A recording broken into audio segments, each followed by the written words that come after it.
Hello and welcome back to Lorehammer. I'm your host Mark, and joining me, first of all, is Brody. Hey yo, welcome. Hello, everybody. The old bro diddly. How's it hanging? The great and powerful Brody. Feel like I'm wrestling like personality sometimes when I say shit like that. That's okay. That's a good way to be, man. Yeah, I'm just over the my own top. Randy Savage. Oh yeah. Well, just me and Brody for the first little bit of this episode. I think Gerald will be joining us. He just got a little caught up and we didn't want to go too late. I think we're going to try to get a call-in guest though to join us for the first little bit of this episode till Gerald gets us. So if you're in the live stream, I'll drop a link there and you can hop in, kind of like how we do call-ins at the end, but we'll do them at the beginning for a bit. Some more housekeeping before we get to this episode of Tzeentch. It's going to be fun. Discord. Been a lot of fun. Come join the Discord if you need a way to get onto it. I read out the link on an episode last week, word letter by letter. I won't do that to you again, but if you click in the Patreon, the podcast description, it'll be there for you guys to go check that out. And you can also join the Patreon. Come support the show. Give us $1, give us $2 for free, whatever. It doesn't matter. Just throw us some money. It won't hurt you that much. You'll kind of enjoy it even. I know I love spending money, so just throw us a buck on Patreon. Retail therapy. It's definitely the key to how we do things in life. Yeah, exactly. And you can also get ad-free version on Patreon and a video version. So go check those out. On Patreon, when you join Patreon, you actually get access to the live stream, what you're seeing right now. There's a live chat room during the show, and we also have a call-in guest at the end of every episode, or at this episode at the beginning of the episode. So we're doing it all. So, but yeah, join the Patreon, get the live stream, join the Imperial Tithe. It's amazing. So just pitter patter and get at her. Yeah, well, today we're getting after it. Today is a Tzeentch episode, like I said.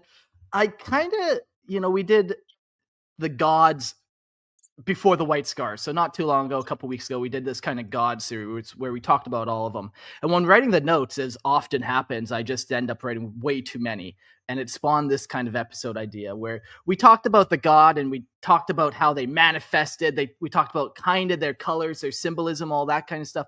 And then we briefly touched on their demons. But in this episode, we're going to be going hard on like, what are these demons? What do they look like? What are their war gears? What are their powers and abilities? We'll talk about demons' true names. Can you kill a demon? We'll find out. What's the difference between possession and a bond? We'll find that out today, too. Do you want to bind a demon to a sword, or are you just having it possess your best friend for a heck of a good party weekend? It's up to you. We'll teach you how. I'm telling you right now, everybody, bind that demon whenever you get a chance to whatever you can. Butter knife, demon bonded. Cup, demon bonded. I'm telling you right now, it's amazing to have just like you're having a sip of water. Next thing you know, you're kissing a demon and giving him your soul. Very nice, yeah. But if you put like a corn demon in a butter knife or a teacup, its fiery rage will heat the teacup for you, so you have constant hot tea, which, British people like. You know what? I could have used a corn powered butter knife last night, just spreading the butter over some pancakes. We did breakfast for supper, and it was like pancakes, little melted butter as you're doing it. That would have been perfect demon binding. Yeah, so we'll teach you how to bind to all these different types of objects in this episode. And yeah, like I said, we'll talk about greater demons, demon princes, lesser demons, beasts, steeds, demon engines, and we'll kind of get into some more notable demons of Tzeentch. There's a couple that deserve a full episode in and of itself, but then there are a couple that we'll just kind of get to and, never speak of again. But yeah, let's kind of start with this episode. How are we saying this? The Scintillating legions? Scintillating. Scintillating, not scintillating. That would be a Slanesh, I guess. Yeah, definitely scintillate my skin, my lord. Um, so let's start with just a quick little recap on Tzeentch. Tzeentch, the great conspirator, is the god of change, fate, and transformation, embodying the endless flow of possibility and the manipulation of the very fabric of reality. He is the master of schemes and sorcery, a being whose every action is calculated move in an eternal game of power, where knowledge and deceit reign supreme. His nature is ever shifting, like the warp itself, and his ultimate goals remain a tantalizing mystery known only to him, if even he truly understands them himself. Tzeentch weaves his plots through time and space, shaping destinies, altering lives, and twisting minds, all while remaining hidden behind layers of arcane mysteries. His followers, be they mortals, demons, or even lords of change, are all pawns in his grand, incomprehensible design, each playing their part, knowingly or unknowingly, in the great tapestry of fate that he alone controls. Yeah, the I great. have to say, I love Tzeentch, but the way you like you said, known only to him if he even truly understands them, just made me think that Tzeentch is just a person with ADHD and forgets things and moves on to the next Yeah, scheme, and then years down the road, they're like, "Hey, I found a $20 bill that I put in this perfect. sock 20 years ago." Just as planned. I always knew I It's needed this 20 years from now. Um, exactly right. yeah, I imagine too, he's the type of guy where even if it wasn't his plan, that is now his plan. Like his plan's always evolving, adapting, and whatever the current thing is going on, that is his plan. He's always kind of winning in that regard. Yeah, exactly. It's he's that mustache twirler that is like, "Oh yes, all according to my plan." And it's Yeah, like, "Was that?" And they're like, "Mhm, it is now." it was perfect. So, yeah, absolutely. And Tzeentch, you can't talk about Tzeentch without talking about his demons because man, that could be a great Irish pub song, Tzeentch and his demons. I'm telling you right now, it's a good time. Yeah, fuck yeah. I'll I can drink just to that. you can hear the Irish bagpipes and the fiddle. Oh, it's gonna be a good time. But because all demons are basically of Tzeentch, all of Tzeentch's demons are made of him. The demons of Tzeentch are embodiments of his ever-changing will, grotesque and bewildering entities that manifest in endless forms. Each one a reflection of the god's mutable, scheming nature. They are creatures of both raw power and inscrutable cunning, wielding potent sorceries and illusions to manipulate the very fabric of reality. Their shapes are often in flux, their bodies a chaotic blend of bird-like features, serpentine coils, ever-shifting forms that defy mortal understanding. These demons exist not just to destroy, but to shape, deceive, and alter the course of events, sowing discord and uncertainty in the pursuit of Tzeentch's unknowable goals. Led by the Lords of Change, each greater demon operates with its own interpretation of their master's will, commanding legions of followers and ever evolving schemes, whether through fiery conflagrations, treacherous veiled legions, or unpredictable and anarchists. Tzeentch's demons are ever the instruments of his insidious long term plans, manipulating the fates of mortals and immortals alike. Yeah. So we got these So, demons where they're the literal manifestation of the god's will, and they take on different aspects of them as we'll go through the episode and name them all. But the things are like part god essentially. They are made of the god. They are his essence, and they do his will always. yeah, and that's kind of like you don't. That's why you don't see a whole lot of demons that like betray their god because they technically are part of their god. So like hard to like Be'lakor is like one where or not Be'lakor. There's another demon. It's a corn demon that like he had his wings torn Starbrand. off. Oh yeah, that one. Yeah, yeah. He kind of like Yeah. betrayed corn, which was strange and like you just don't see it very often, right? So Yeah. But, like, um with Korn, it's like he was that Skarbrand wasn't betraying like his base nature. He was made for war and Yeah, destruction, and he just got pointed at the wrong target, which was kind of his own god, you know. And yeah, there's some yeah, hubris in there too and stuff. We'll find out when we do Corn's absolutely. episode. But like, Yeah, yeah, you're right. Like they don't really have that ability. And even all the mhm. plans and schemes that the Tzeentchian demons make, like even if they go against Tzeentch's plans, they're still planning and scheming, which is what Tzeentch wanted in the first place. It's like you can never actually interrogate a Tzeentch demon because it's just making a different like, it's always gonna lie to you or it's not gonna lie to you so that you Yeah. think it's lying, and it's like, "Oh god, this is just confusing." Yeah. Stupid talking in riddles all the time. You're just like, "I just asked where the bathroom was. Can you please just tell me?" So, I don't know what it all means, man. I just gotta take a shit. Please.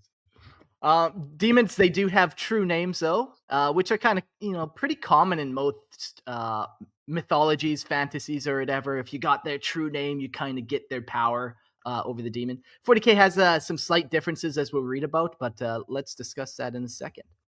A demon, though it may wear 100 faces and answers to countless names across 1,000 worlds, possesses only one true name.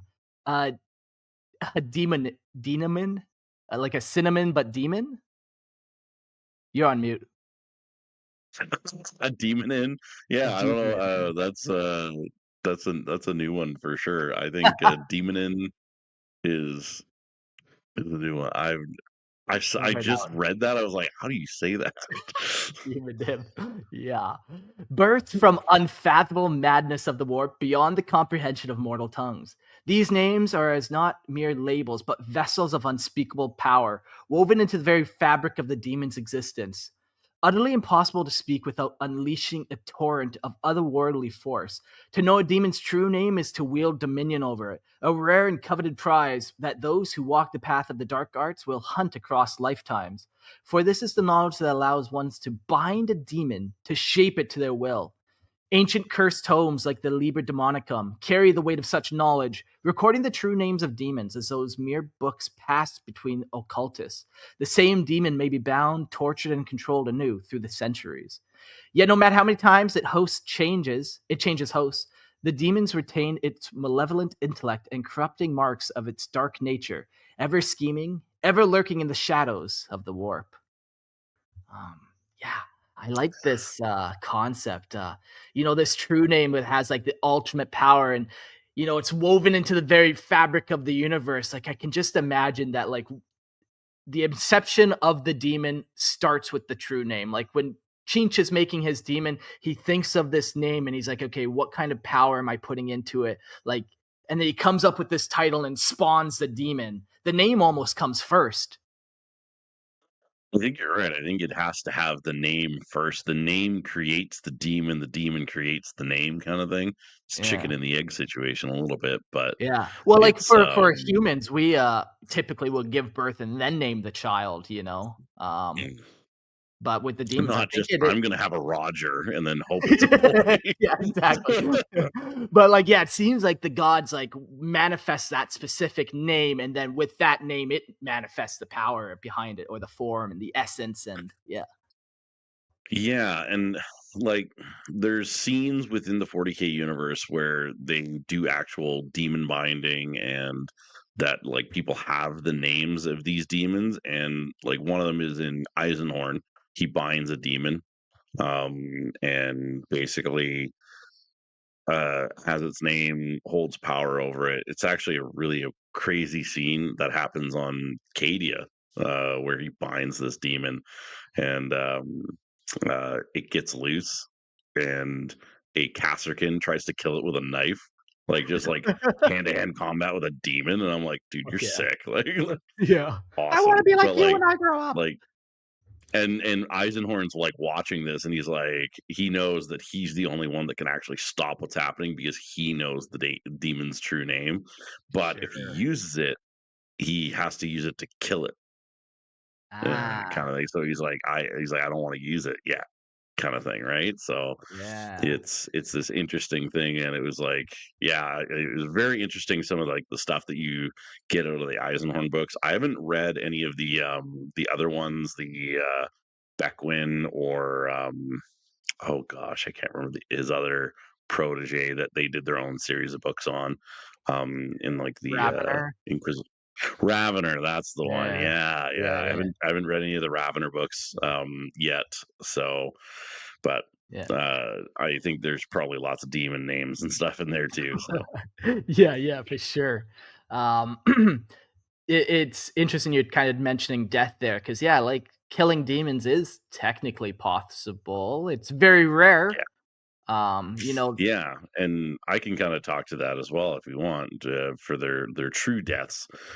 Demons, immortal and ever scheming, endure as long as their patron chaos god wills it, manifesting and being slain, only to be banished back to the warp, where they patiently wait to return, bound by time or the dark rituals of their summoners. Yet even they can face a fate worse than mere exile. True death, a total eradication of their psychic essence, is a rare and almost unfathomable feat for mortals, one that demands the use of arcane relics, forbidden rites, or psychers of extraordinary power. Relics infused with the twisted belief of countless minds, such as the venerated artifacts of the Imperial cult, the relics of the Primarchs, or even the Emperor's own sword, becomes potent tools of destruction against the demonic. Such items, steeped in corrupt faith and wielded by those with the will to corrupt or control, offer the possibility of snuffing out a demon's existence, but only through the most devious and unholy means. So sick.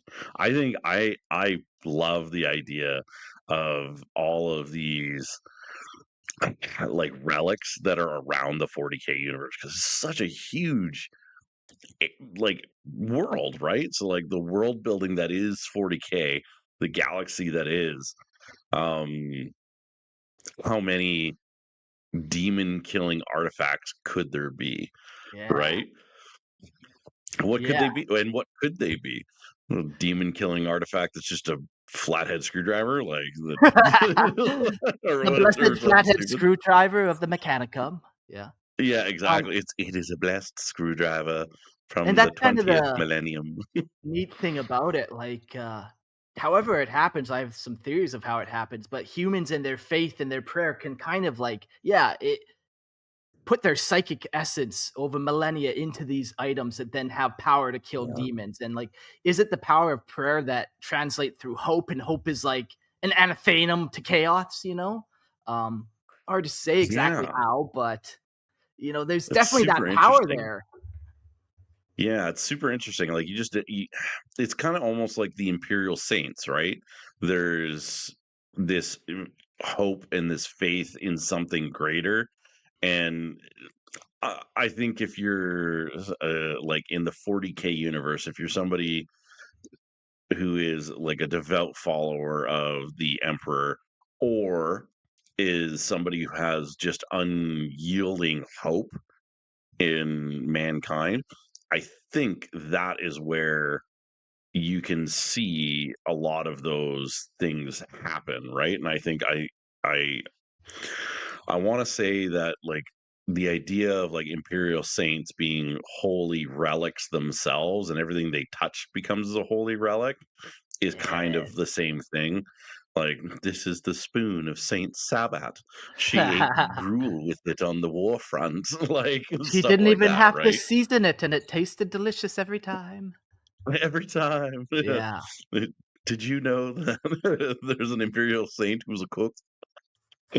Stuff like that, right? So it's one of Yeah. those things where I think having that hope for mankind and or having faith in the emperor himself, like Celestine being a great example. She was um, a sister of battle, but there's all sorts of different saints that are around that could possibly eventually get to a point where they make their own relics or Yeah. whatever it might be, right? And Yeah. also, like, when you think about the Primarchs, like, a lot of them don't believe in the emperor as a god or whatever. So, but their stuff. is looked at as holy, but even though they don't think it's holy or Yeah. whatever, right? So like it's Still kind of an badass, interesting take, that's how it starts. So right? Space Raid's like, "Oh, yeah, their war gear is badass," and then 10,000 years, it gets venerated. Yeah, and now all of a sudden it's anathema to chaos. It's like, Yeah, well, how did that happen? Like it yeah, was normal 10,000 years ago, and then now it's just like, nah, man, I slay demons. Like, what? yeah, man. So But very yeah, interesting, but these kind of yeah, relics, they have power over the demons for sure, and only through, like, such a crazy powerful relic, can you kill them. There's also, I think it's called fulgurite, and I believe that's like, fulgurite. Yeah. yeah, that's where lightning hits, fuck, It what is that yeah, so again? in real life, it's where lightning hits sand and turns it into its own like glass mineral. Yeah. It's considered to be the only manifestation of energy. So like it's the because it's basically Oh, interesting. it's energy because it's lightning, right? It's energy that's hit something and created a new thing. So it's almost like manifestation of energy. Yeah. And but in the 40K universe, Fulgurite is the where the Emperor's power has struck sand and or struck Earth and Wow. created it. So it's basically like a piece of the Emperor's power that can kill Primarchs or demons or whatever. Yeah, cool. But still, once again, like, okay, that's the Emperor's essence doing that. Like, it's such a rare thing. Yeah, Other than that, you're killing demons. They're just going back to the warp, and the only other way for them to die then is if the god recalls their power, and takes it back. which I think is hilarious. Like Yeah, their chaos gods are like infinite, but like imagine they're like, oh man, I'm running low on energy, and they just wipe out one of their yeah. legions. You It's like, failed me for the last time, Trapalalan. And he oh, just yeah, and then they obliterates the just demon. yeah, and it's like, oh god, I was really getting a headache there. No, I'm good. It's like a Tylenol to him. Yeah. But that being said, like there's a reason why you want to be able to kill or control demons with their name. That's mostly because of possession. Like so like demons are ever scheming and insidious. They seek to breach the fragile barrier between the dimensions, infiltrating the minds of mortals with psychic gifts. The vulnerable psyker is most susceptible to their touch, which is why the Imperium quakes at the mere presence of such individuals.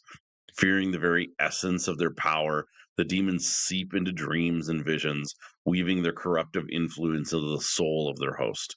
As their psychic essence emerges within the body or within the mortal's fragile mind, the body begins to warp, twisting into an unholy mockery of life. This is the fate of the demon host, a pawn in the demon's unrelenting pursuit of carnage.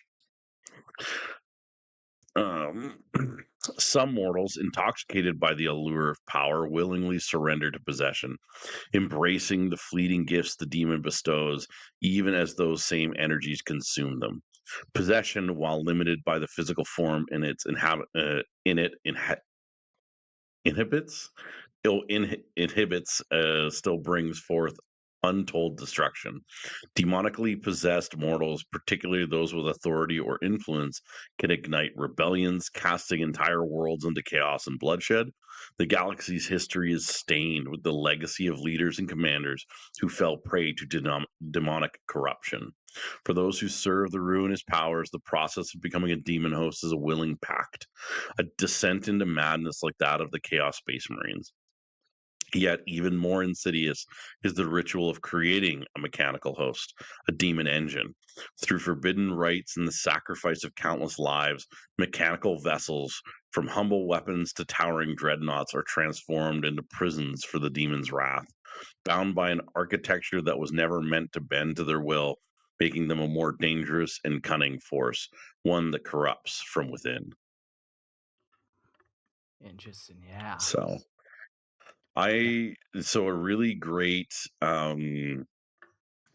like really great options for like reading up on this kind of stuff for any of the listeners is Eisenhorn. Obviously, he has a whole book basically on Demon Host. And if you want to read anything about the Gaunt's Ghosts book series, there are some amazing um, depictions of what they call wire wolves, Oh, and it's a mechanical like wire thing that's held up on like a cross or like an imperial aquila that's been desecrated, and then the demons look for things, and actually the demons within those wire wolves are activated at sounds of certain alarms, and they can be controlled by like military leaders and divisions and used to like hunt down partisans. And there's like a couple really great books in the Gaunt's Ghost series where it shows these wire wolves and how deadly they can be, but and whatnot. It's very, very cool. yeah. They sound super cool. Yeah, Wirewolves. And like there's a bunch of Dan Abnett kind of wrote all about them. I've never heard about them in any other book except Yeah. for in Dan Abnett's writing and like the Sabbath World stuff. Cool, cool. So, but really interesting idea of them. Yeah. Yeah, you can like kind of possess all types of things, whether it's like literal wires or metal, and you can also Mm. bind them to things like we're kind of saying. You can bind them to different types of weapons or objects. Um, Yeah. we kind of all know what a demon weapon is. It's kind of, yeah, literally a demon in a sword. Lots of anime has this concept. That's not nothing new to have a sword that kind of feeds on the souls of things it devours and it becomes more powerful and stuff like that. Um, Yeah. when thinking about Tzeentch, though, and how his demon weapons operate, it might not always be a sword that he chooses, or like, yeah, it might be something different. But Tzeentchian demon weapons are an intricate blend of sorcery and ancient, unfathomable design, imbued with the chaotic, ever-shifting powers of the Changer of Ways. These weapons are not mere tools of destruction, but reflections of Tzeentch's endless schemes, often twisting reality around with every strike.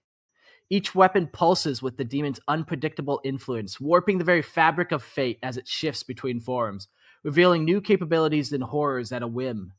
They are often adorned with symbols and arcane runes, their appearance forever changing, reflecting the mutable nature of Tzeentch's will.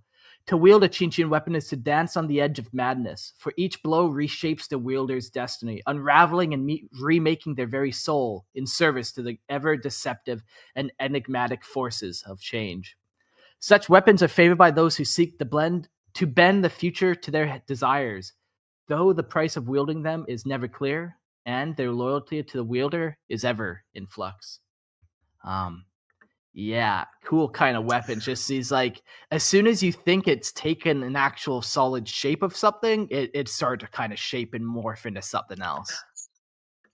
I think like it just like thinking about it, it's almost like if you're like about to duel somebody who's a Tzeentchian follower and they have a Tzeentchian weapon, it's almost like they start with a sword, and then as you're about to like try and strike the sword, now they have a sickle and they've caught your sword and like Oh pulled it yeah. around, and they're warping the reality, and so now you feel like you're upside down, and then you fall, and then they're on top of you, and like it kind of does like this thing where it allows their weapons to shift, but it allows the fabric of reality around you to shift, and so it's kind Yeah. of like you have to fight two different battles. You have to fight a hand-to-hand combat battle, but you also have to make sure that everything around you is not trying to kill you as well. Yeah, yeah. I love that. I love that thought of like, yeah, all of a sudden you think you're about to block it, and that wraps around your sword and like devours your sword. You're like, oh, what the? Yeah, right? It's so Oh, cool. yeah. There is a very interesting complexity to Zinch.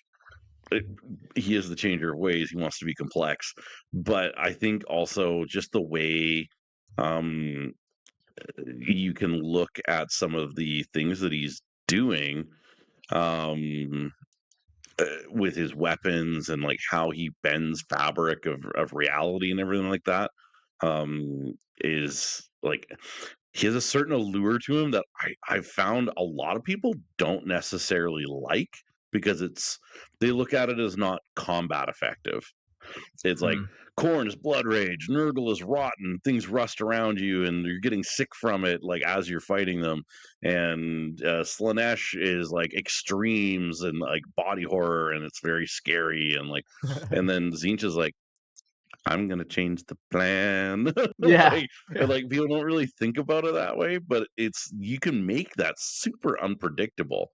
Um, and I like the idea of that. Like it does have an allure to it where it's like, well, I'm actually striking you with a sword, and then next thing you know, my sword has eaten the top half of your sword and turned into a spear, and now it's in your throat, and like Yeah. I'm now my spear is drinking your blood. Now I'm like shifting reality, and I'm fighting the next person, but I'm upside down, and I'm running at you, and Oh, I've man. got little I've got little like Tzeentch blue horrors like running around too, but they're all coming out of different pocket dimensions and like Oh, stuff like yeah. that. Where it is a definite like it is a combat thing because it's Warhammer, right? It's all got to get boiled down to combat.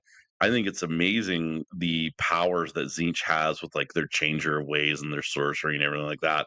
It can definitely it can definitely be very cool.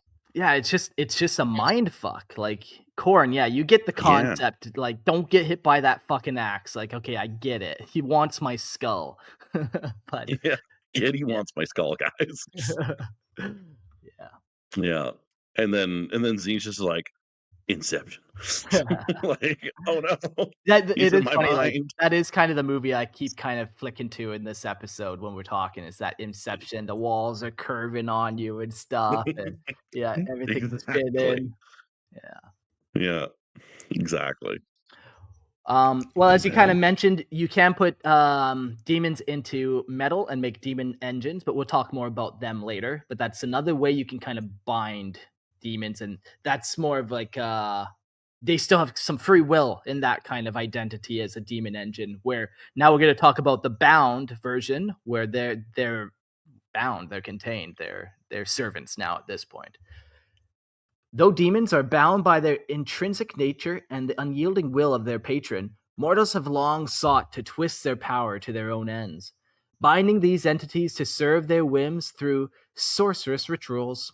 Cults of the ruinous powers and even the most radical inquisitors among the Ordo Malleus sometimes seek to turn these infernal forces of chaos upon themselves, seeking an advantage that may prove their undoing. But the demons, ever scheming, do not accept servitude lightly. The bonds of mortal control are seen as a challenge, a affront to their very essence. A bound demon grows more cruel, more vicious, using every opportunity to lash out and inflict suffering, knowing that to bring torment to one who dares command it, the cruelest of victories. Whether through malicious compliance or subtle sabotage, the demon's servitude is always laced with venom, a reminder that no being of the warp can ever truly be contained. The response of a demon to binding depends on its nature and the schemes it weaves within its prison. Beasts ever restless, will test their chains with blood and fury, only calmed when the master appeases their insatiable wrath. Nurgle's rot-bound minions endure with sickening patience, playing the long game as they await the inevitable decay of their bonds, feigning servility while they ploy to demise their captors. The demons of Slaanesh, vain and egotistical, are the least accepting of all, offering a false promise and enticing lies in the desperate bid for release. Their seductive whispers luring the weak into submission, where torment awaits.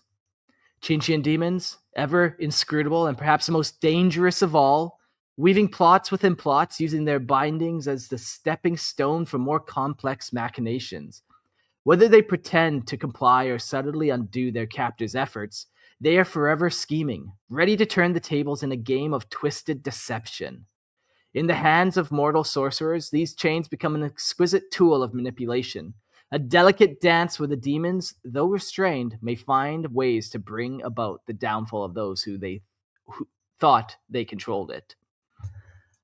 Yeah, like, isn't that the thing when you make deals with demons or you try to trick them in any ways? Like, they're still demons. Their nature is to betray. Their nature is to do bad things, and that's what they're going to try to do to you. That's exactly it. And like It's like the old story, like meet at the crossroads, sell your soul kind of thing. As soon as you start dealing with demons, you're done, man. Like you're screwed. Like if that's where you got to get to, Yeah. well, you've stepped from the light of the emperor. You Yeah, misguided like, soul. if you think a mere mortal can control the powers of the warp, like, that's how you know you're wrong. You're like, "The warp's uncontrollable," first of all. That's your first lesson in warp Yeah, magic. Good fucking luck. yeah, yeah. First lesson: no, don't fuck with Don't it. fuck Second with it. lesson: can't control it. So, yeah, it's kind of think about it.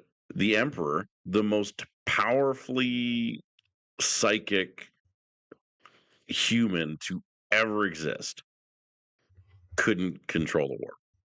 Yeah, yeah. What makes you think you can?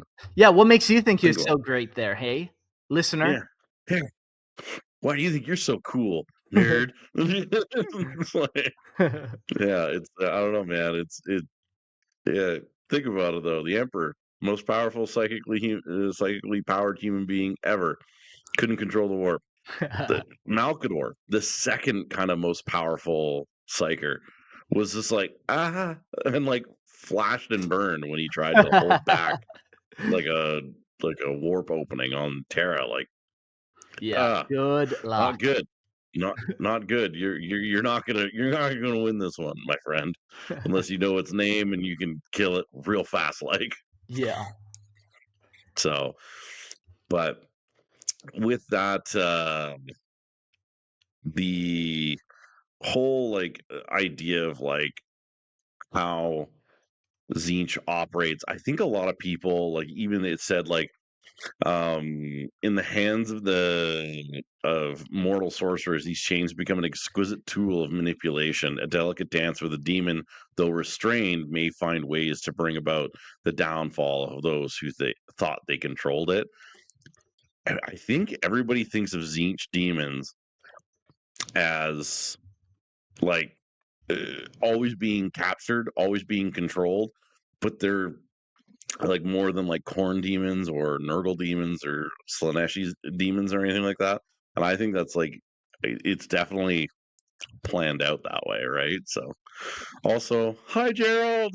Yo, Gerald, welcome. Hello. How's everyone doing tonight?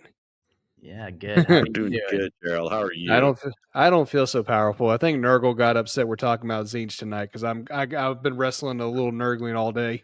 Oh, sorry to hear Oh that. no. Um, So well, this episode maybe will change your ways, as they say. hey, Ooh, oy, hey, whoa. Glad to have you. Yeah, we've just been learning about demons. So far, I think the coolest part is just we've learned about all the different things you can do with a demon. Can you put a demon in a toaster and get the perfectly burnt toast every time? You sure can. oh, absolutely. You Yeah, know it. It's gonna cost you. yeah. Just give me your Oh, soul. It'll just cost you your soul for that perfect piece of toast. yeah, it's only going to cost you your soul. Yeah.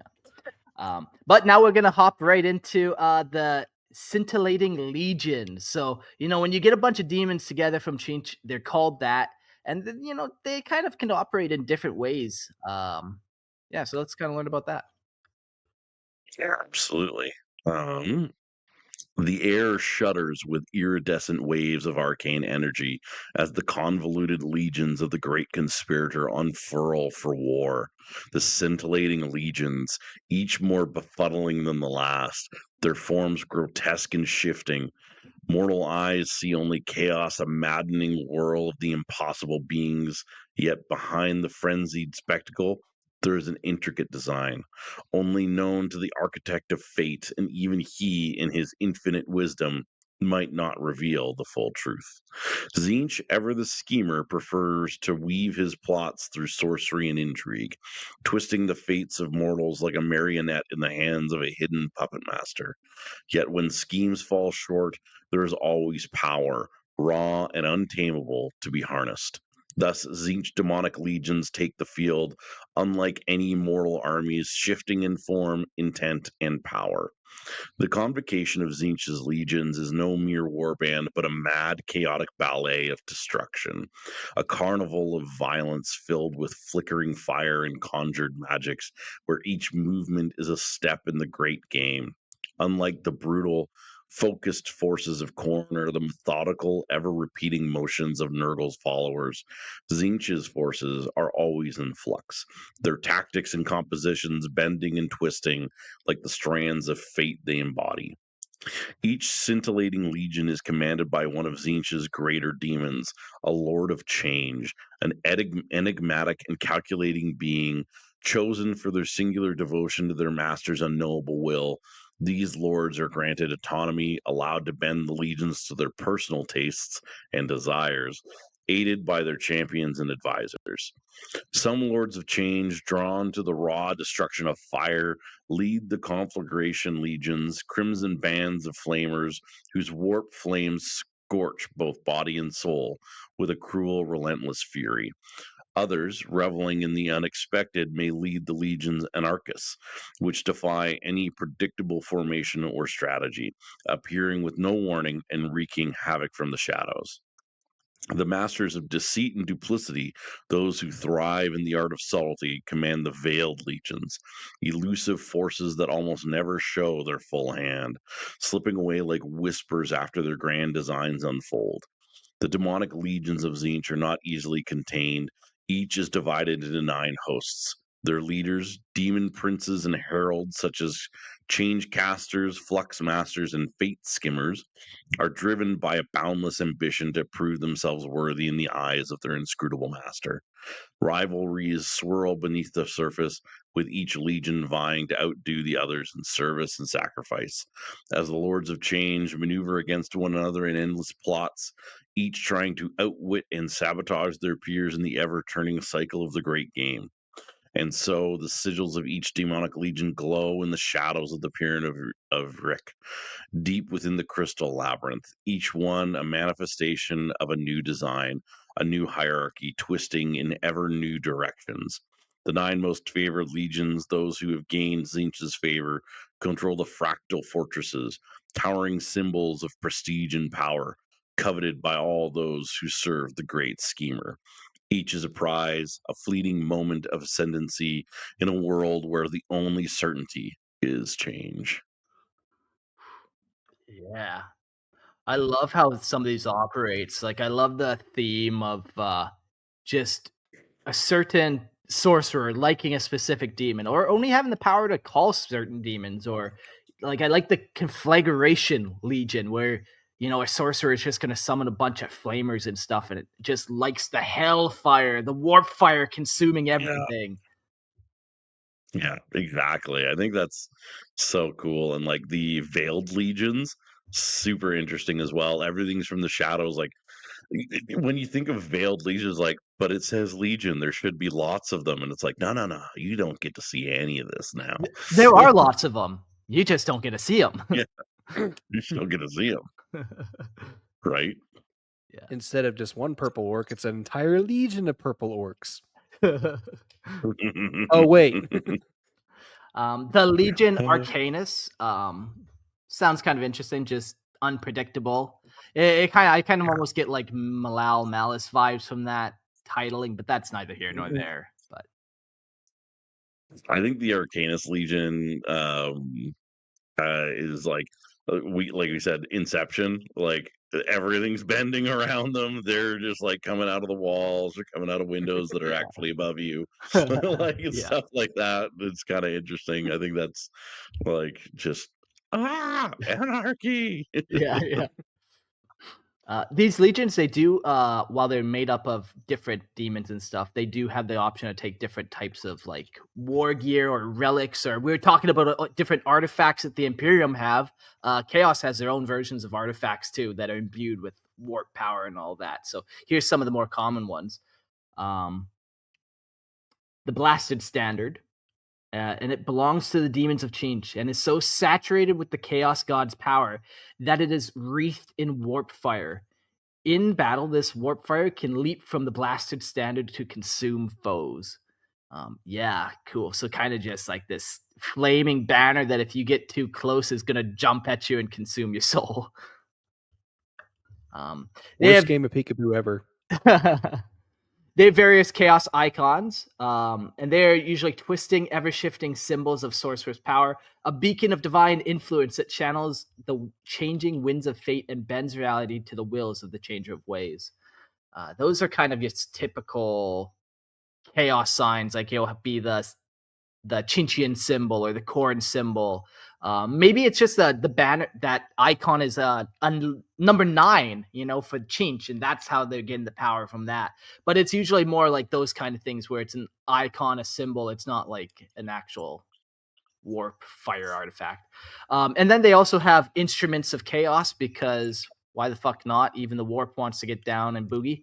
The instruments of chaos are demonic devices imbued with essences of the warp, carried into battle by the followers of Change to unleash a haunting, mind warping call that echoes through the battlefield, distorting reality and driving enemies to madness with its discordant, hypnotic tones.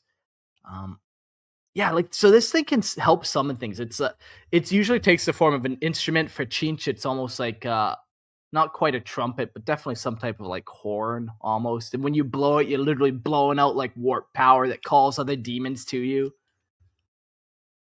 It's a good time. It's Yeah, fantastic. I think having like a musical aspect to most most like chaos gods, like super sweet. Like everybody's like the Emperor's Children, they're the musical legion. Like it's like nah. Pretty sure that Nurgle has a thing called the Bile Piper. He has cool Yep. music. Like these guys have this. Like yeah, I think it's definitely. I Yeah. think we gotta do an episode on like what kind of music does each chaos like god do, and also like all the legion, all the 30K legions, what music would they all like Yeah. let's all Talk think about about that. some goth rocka boys, Yeah, exactly. Goth Rocket Boys, you do that. Like what do orcs listen to? What are they all about? They're definitely ska, but like that's besides the point. Yeah, My okay. band geek skills are screaming internally. I better be on for this episode. Good. Oh, is it my Oh man. turn? Yeah. Okay. I apologize to the listeners if my voice sounds a little off. I've been wrestling a couple of Nurglings all day. One at work and then another one just under my house right before we got started recording. So it's been a day. It's But been here one we of go. those days. Oh yeah, you're gonna have days like that. But you said that every day. Yeah, you're gonna have weeks like that. Okay. Demon Princes. Once mortal champions of chaos, demon princes have transcended their former existence, ascending to immortality as favored servants of the dark gods. Each demon prince retains the essence of their past, whether they were a mighty warlord, a cunning sorcerer, or a devout cult leader. But their bodies and minds are reshaped by the will of their patron.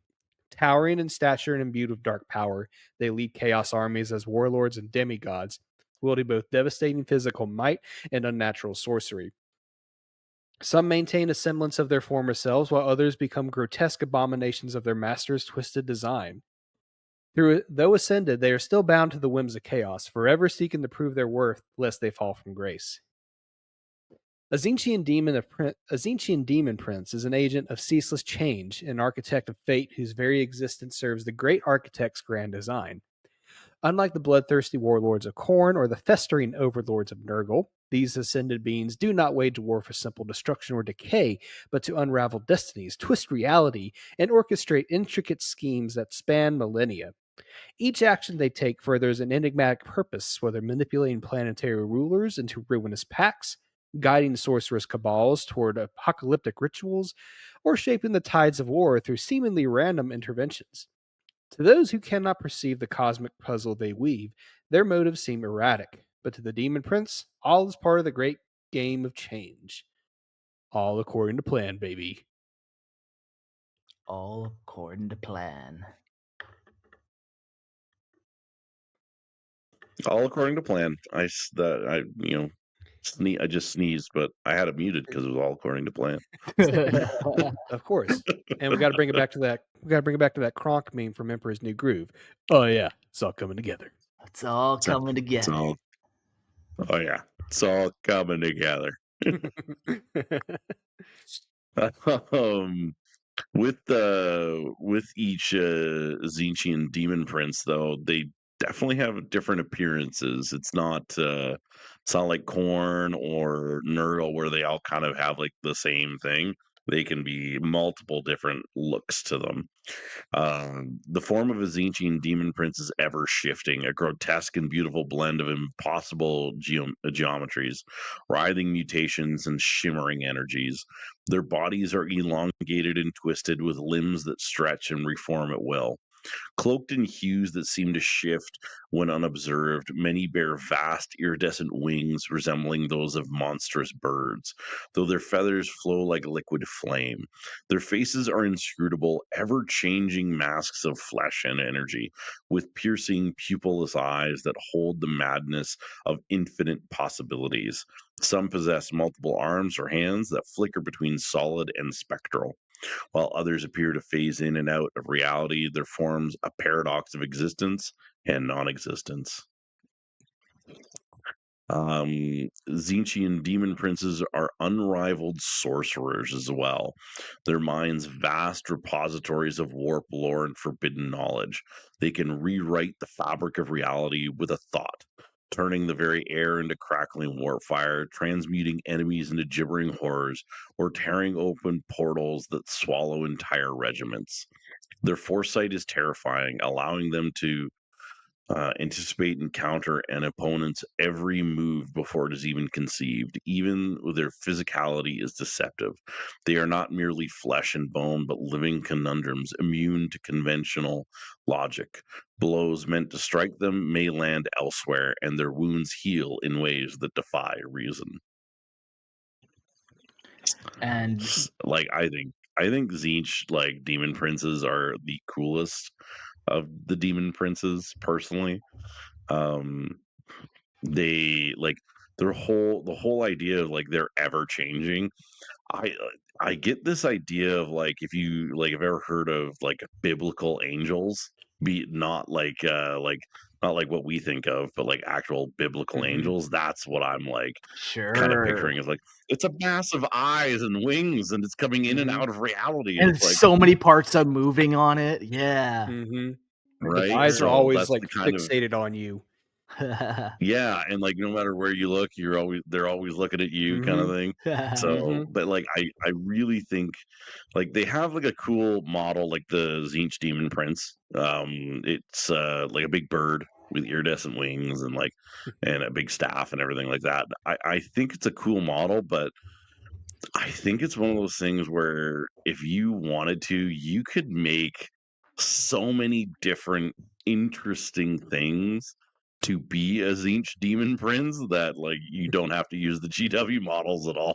Yeah, Because you could just sure. make a conflagration of many different models and just be like, Mhm. that's my Tzeentch Demon. They're like, well, that doesn't make sense. It goes from being like a tree man to like it's just like clear plastic Mhm. to like another piece. It's like, yeah, that's part of the plan, man. It's all part of the He's trying to plan. trick you. He's a tree, or is he a shadow, or is he a bird? I don't know. Nobody knows. Only Tzeentch As knows. long as It's provocative. as long as you keep like that blue and gold thing. I'm actually going to dip into what Mark has been talking about the entire time for all these chaos gods. Is like I think in this case, blue and gold is probably what you're going to need to go for if you're doing Tzeentch. Like, I Yeah, know I kind man. of pushed back a little bit when we were talking about Nurgle and the Death Guard, but I think for Tzeentch, keep it blue and gold. Yeah, blue and gold, or like I always think too like a teal or like a jade color with like gold or white with it as well. Like I think stuff like that. Like, but yeah, blue and gold is like just it has the right feel. Has the right Mhm. It's feel. just it's just some things are just like corn red, Yep. brass red, Yep. Nurgle green, yeah, but like browns, like there's kind of like you could do a lot of different things with Nurgle. Tzeentch blue and gold, and like because it's regal in a way too, right? Like you have like this air of royalty, I Yeah, find air of with knowledge. Tzeentch in a Yeah, way. Yeah, no, an air of knowledge. I think authority. that's what it is. Yeah. Mm.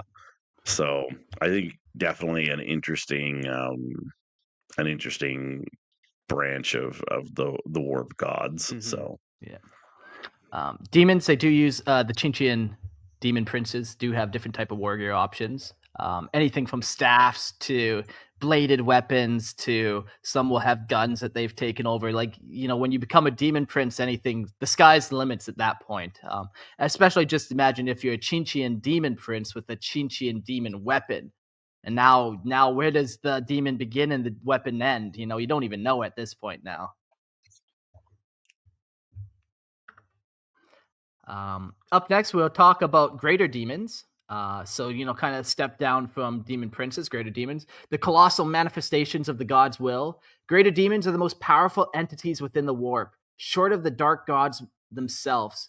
Each is a perfect embodiment of their deity's nature. The bloodthirsters of Khorne, the deceitful keeper of secrets of Slaanesh, and the corpulent great unclean ones of Nurgle, and the scheming lords of Tzeentch. These monstrous beings are not just warriors, but living conduits of the god's power, capable of reshaping reality with their presence alone. When they stride into battle, the very fabric of existence shudders, and mortals cower before their divine fury. yeah, Fantastic. I think what you're saying about like their war gear mark too, and like them being greater demons. I love the idea of like of a greater demon having a lesser demon as a weapon. Yeah, Like, I think that's it just tickles my fancy for some reason. yeah. Like It's kind of having like interesting a depending on what type of demon, like if you put a demon yeah. steed in your weapon, how that would create a different demon weapon than a lesser Mm, demon or, you know. yeah, exactly. Yeah. Like for some reason, like I think of like Tzeentch, like they have like the Tzeentchian hellfire, right? Like fire's like a big kind of piece of Tzeentch. Um, having like the Tzeentch greater demon with like a flame cannon like mounted to his arm, Sure. and it's just a flamer that's like been stuck in a tube. And like he just like wields it like that. I Yeah. think that would be so interesting to see. But yeah, I think the Or just Tzeentch is cool, and it has like so many different options you could have. or like that comment that you made about a greater demon just using a lesser demon as a weapon just makes me think of the meme. It's just like, I'm bashing a motherfucker with another motherfucker. Oh shit. Right? Exactly. I'm a dude playing a dude dressed as another dude. What do you mean, you people? The changer of ways. The Coming changer in of hot in ways. that movie. Oh yeah, Tropic Thunder was the changer of ways. Oh, Oh man. man. It's never been the same since, guys. That's Oh actually man. that was actually the start of the multiverse. Just so Ooh. you guys know. Ooh. That begs the question: which universe are we in currently? Do, do, do, I think it do. changed the path, and we're actually in the 40K universe now. Oh Excellent. no! It's all downhill from here, boys. Oh boy! This is gonna be fucking cool looking. Yep. Right? At least we get. Yep. Exactly. Well, Sh- uh when it comes to the greater demons, of course, we got to talk about my personal favorite model from it in the entire, almost the entirety GW's line is the gives me Tom and Jerry cartoon vibes. Yeah, yeah. yeah. Yeah. Yep. Or the Yep, it Mortal does. Kombat fatality where he's just like rips a dude's leg off and just beats the guy to death with it. So, anyways, sidetrack. Here we go. Back on target. All according to plan. We're talking about the Lord of Change. One of my personal favorite models of like the entirety of GW's line, apart from like Morty and stuff. But so Lord of Change, a Tzeentchian Lord of Change is far more than a mere warrior of chaos. It is a living extension of its god's infinite schemes, an avatar of deception, knowledge, and transformation. Each Lord of Change operates as a master manipulator, orchestrating events across centuries with maddening precision, ensuring that every twist and betrayal leads to the ultimate victory of Tzeentch, They are the architects of fate, whispering lies and half truths into the ears of kings, sorcerers, and warlords, shaping the galaxy according to their master's ever changing will. Though they can bring raw destruction to the battlefield, their greatest weapon is their ability to unravel reality itself, turning allies against each other, ensuring the downfall of empires long before their talons ever touch the ground. Appearance. Lords of Change are towering bird like monstrosities. Their forms are ever shifting spectacle of color, adorned with iridescent feathers that shimmer with unnatural hues. Their elongated limbs are clawed, hands exude an air of sinister elegance, while their vast wings, covered in cryptic patterns and swirling energies, seem to fold and unfold through dimensions beyond mortal understanding. Their many eyes gleam with the knowledge of countless possible futures, and their beaked faces twist in expressions of knowing amusement, as if every moment were already preordained. Even their shadows writhe and flicker with unnatural life, whispering secrets that mortal minds cannot bear to hear.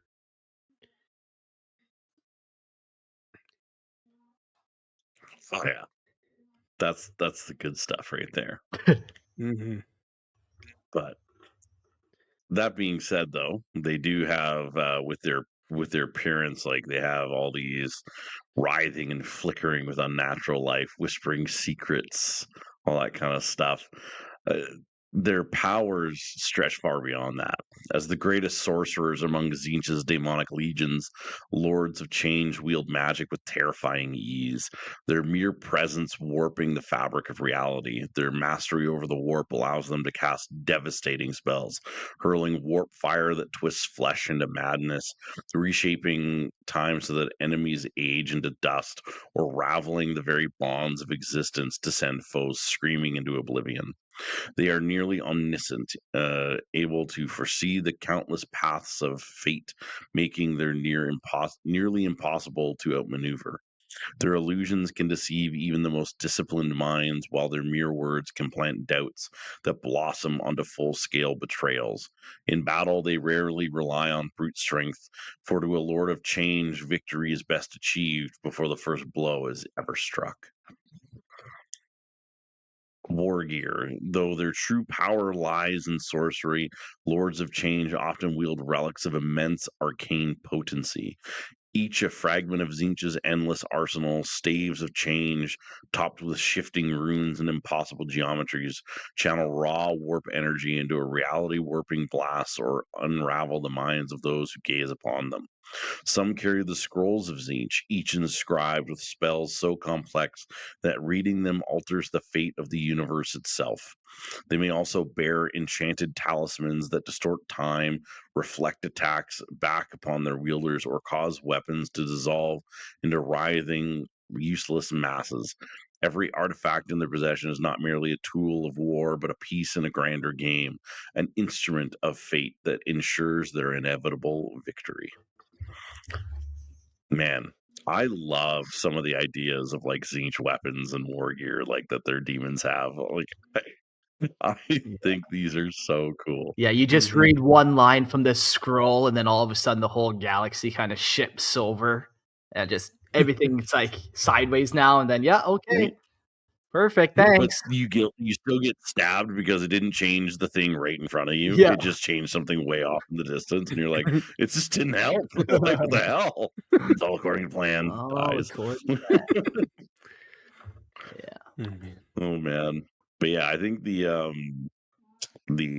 idea of like the scrolls and the talismans, but also like when they were talking about their powers, um, they reshaping time so that enemies age into dust.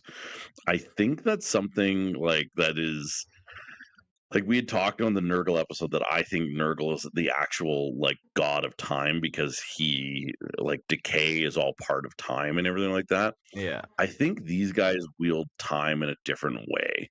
Like I don't think that that Tzeentch is the like god of time. I think he's the changer of ways, and he can bend the future and bend the past because of like what's happening in the future. He's changing the future, which in changes the past sometimes, right? Like I think there's that part of it, Hmm. but I think the actual like like how they almost don't actually control time. They make people think, or they send them through time, which is different. Like, I think Yeah. it's just a different way of looking at it. Yeah, like Yeah. he doesn't control the future. He sees the future. So then you can kind of predict what's going to Yeah. happen. Where yeah, like Nurgle, it's that time is coming and it will come to an end eventually. Where Tzeentch doesn't want it to come to an end. He wants his party to kind of keep changing and evolving and growing. Mhm. Like yeah, it's a different timescape for sure. Yep. That change in the future It's- to change the past comment that you made reminded me of something I learned way back in college. Apparently, I don't remember which specific tribe, so I apologize for not getting this right, but apparently there are like some Native American tribes that view time, like most of us view time as like a straight line, point A, point B. You're born, you eat pizza, you die. That's it. They view it more as like Oh, God. sort of cyclical and circular. So it's like you're born, you do something here, that's going to affect something later on down the road, and then the cycle's just going to repeat and continue, almost like a spiral of sorts. Like I said, I am paraphrasing that really heavily, so please don't at me if I'm getting that completely wrong. Everybody, Gerald complaints at lorehammer.com. No. Oh God. Yeah, no, I actually, it's kind of funny. My wife is Métis, so she's got Native American like indigenous ancestry, and she's talked about how certain tribes look at time, and how like their rituals work and everything like that. It's very interesting. But yeah, it's kind of, they do look at it as like a circular life. Like what you do now is affecting how things in the past happened, like with your ancestors. So it's very interesting how. But I personally, I love your analogy of you're born, you eat pizza, you die. Like that's a very accurate description of my life so far. I've been born, I've eaten pizza. I don't want the next step to happen, guys. You got time. Let's You're still young. let's extend that part of the I got line a time. little bit. Yeah. Yeah, I'm only 31. Help. Oh, I feel old now. Hey man, at least you don't have full beard, like gray beard going on here. Oh, So hold on. I got some white whiskers like right here and then like The right here forming. wisdom. So Nice. yeah, You guys are lucky. Oh, I got boy. no wisdom in my beard, just straight absurdity. No. Yeah. I started it was funny. I was like 20, 24, 25. I started this job at this company, and I was like, man, I don't know if I'm going to be able to do this. It's very stressful. And I want to say like 6 months in, that's when I got these like streaks of gray in my beard, Oh, that's and so I went crazy. fully white. I went white fully on the sides of my head, like from like where my beard started, halfway up my head on each side was just completely white, going all the way to the back, and I looked like I was like dyeing my hair. I was like, no, man, this just I'm just I'm real stressed stressed out, out. man. Oh God. And then as soon as I went to a different job, it all went back to being brown hair again, and I was like, okay, this sucks. No more wisdom for you. No more wisdom. I'm fine with not having that wisdom. Moving forward, we got lesser demons up next. Though individually weaker than their towering counterparts, lesser demons are no less terrifying to those unfortunate enough to face them. They form the teeming ranks of the infernal legions, each type sculpted in their god's image. Tzeentch's ever-shifting pink horrors.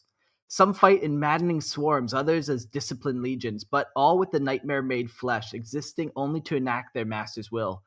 While lesser in scale, their supernatural resilience and unholy fury make them a match for even the greatest mortal warriors. And they have two types of lesser demons. The first one is horrors. Tzeentchian horrors exist as a living embodiment of the sorcery and change, serving as foot soldiers in the endless schemes of the architect of fate.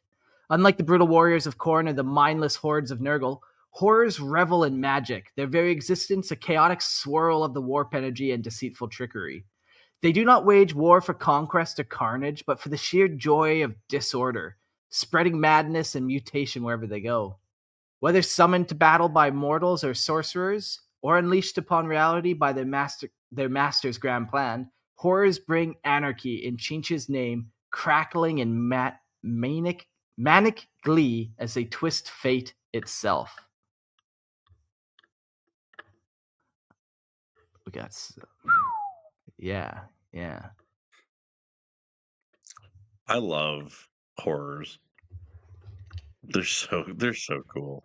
What do these little guys look like? They're something else. Like you would think with like all the demons we've talked about before, Tzeentch likes his burbs and he likes his Cthulhu tentacled seafood monstrosity.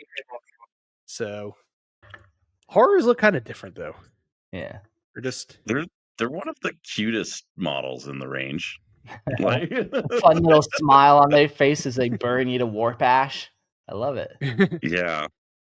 I remember like there was this book that had mentioned horrors in it. I can't remember which one, but it was like they were like on a ship and they just saw like these things like they a Geller field had failed and they like pulled themselves through, and it was like almost like comical how like like you go like something's like trying to pull itself through and it like pops out and it like lands on like two legs and it like starts running or whatever. It was like this comical like way that he described it, but as soon as it popped out it like turned and smiled and had like razor teeth and it ran towards some person and it lit them on fire as they were running by, and like this person like burst into pink flames and it melted, and the guy was like, oh my god, this is so much worse. Oh They're man, friend shaped. right? Why friend shaped if Just so not dangerous. friend? Why friend shaped? But well, speaking of being friend shaped, let's talk about their appearance. Tzeentchian horrors are ever shifting, grotesque creatures. I beg to disagree. Their bodies writhing in perpetual transformation, their flesh ripples with unnatural colors, constantly changing hues and impossible patterns. Some possess multiple limbs, others have oversized, leering faces, and all are adorned with jagged, flame like crests that flicker as though ignited by warp energy. A horror's form is never truly stable. Extra arms, excuse me, mouths or eyes may manifest and disappear in an instant. Even their own kind are never quite sure what they will look like from one moment to the next. A perfect reflection of Tzeentch's chaotic will, all according to plan. And of course, they like their Tzeentch likes his sorcery, and so let's talk about some powers and abilities of these horrors. Horrors are walking conduits of warp magic, each one a living spell waiting to be unleashed. They hurl searing bolts of raw sorcery from their hands, mouths, or even eyes. Their warp fire capable of consuming both flesh and soul in unnatural flames. More than just spell fingers, horrors embody change itself. When slain, they split into smaller, more frenzied forms, with pink horrors bursting into twin blue horrors, which in turn dissolve into gibbering brimstone horrors. This perpetual cycle of division makes them difficult to fully destroy, as every death only fuels further chaos.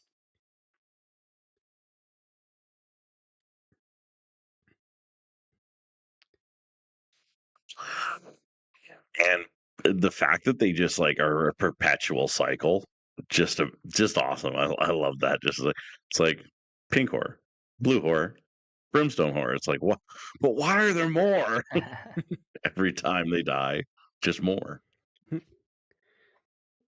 Oh It's man. like Welcome to stamping Warp on Biology Um, 101. Yeah, it's like Horror stamping on Division. a flaming bag of dog shit and you step on it. Now you got dog shit flaming everywhere. It's like you haven't really solved the problem when you killed that horror. Now there's many more little horrors that are looking at you. telling you right now, man, do not step on the flaming bag of dog shit. It's just not a good time. Don't do No. it. The stench. Yeah, oh god, that used to happen to my back home on when I lived in BC. It was a little small town, and it was like everybody, like my mom and dad got dog shit burned on their porch multiple times. All the neighbors had it happen multiple times. It's the worst. Oh, gosh. Yeah, Mm. there was lots of little brimstone horrors in my town, apparently. But unlike traditional warriors, the Tzeentchian horrors, do not wield physical weapons. Their very essence is a weapon of magic and mutation. Their primary form of attack is the warp flame, a devastating energy discharge that not only burns but also alters the very nature of its victims, leaving them twisted in body and mind. Some horrors are gifted with the enchanted staves or rune-covered talismans, amplifying their sorceress abilities or protecting them from dispelling attempts. In battle, they rely on the sheer unpredictability of their magic rather than brute force, overwhelming foes with an onslaught of arcane energies and chaotic transformations. Flamers of Tzeentch exist as living embodiments of chaotic destruction, serving their master by incinerating reality itself. Wow, that was hard for me to say for some reason. I stumbled there. Serving their master by incinerating reality itself with ever-changing warp flame.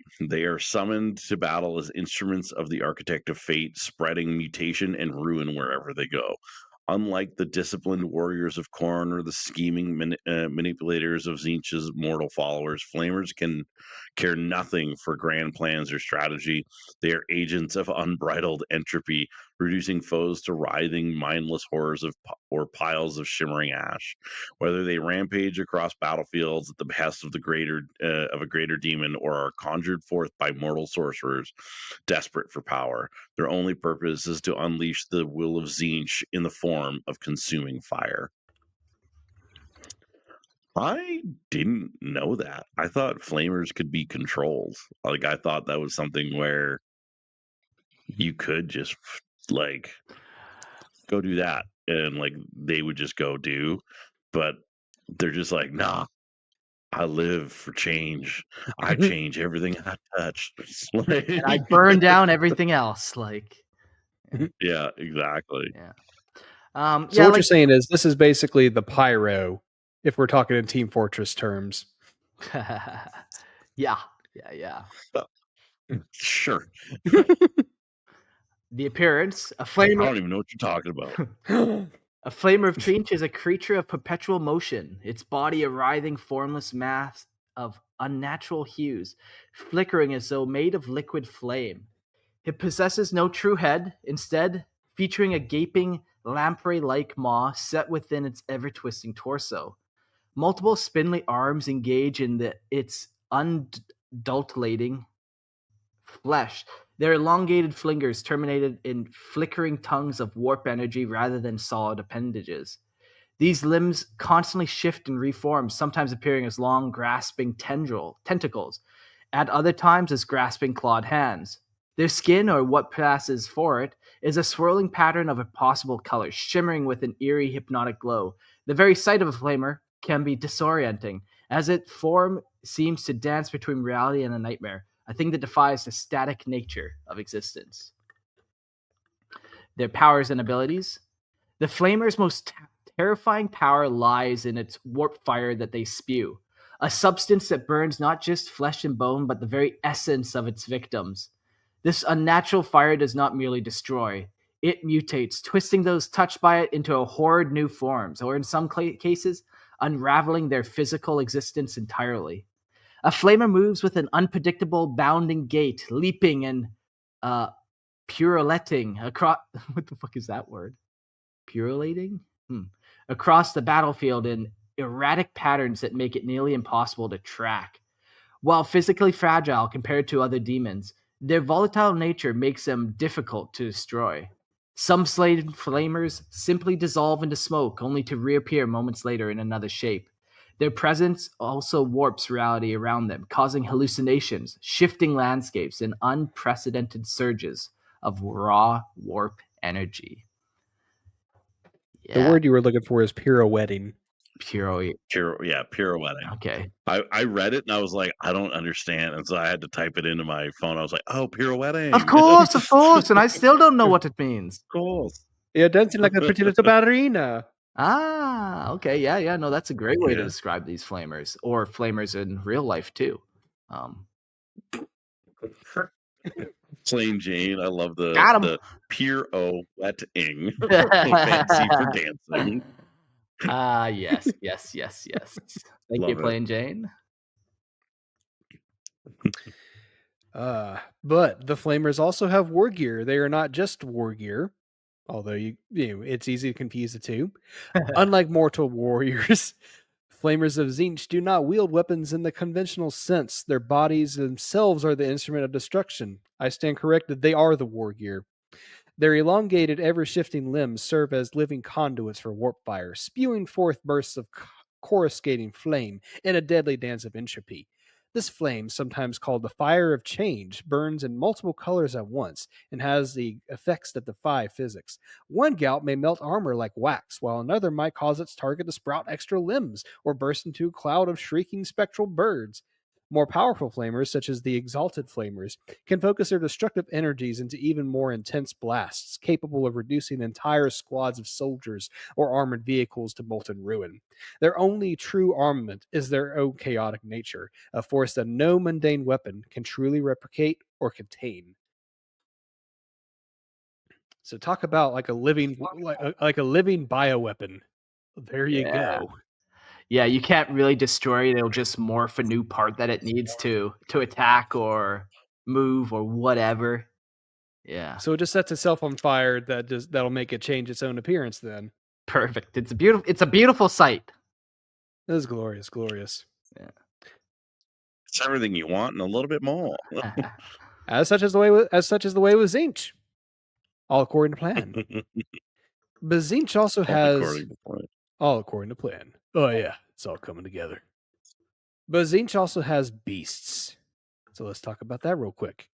Unrestrained by humanoid form, the beasts of the warp are chaos incarnate in primal, terrifying shapes. They lurch, slither, and gallop across battlefields with frenzied hunger, often serving as living weapons of their patron god.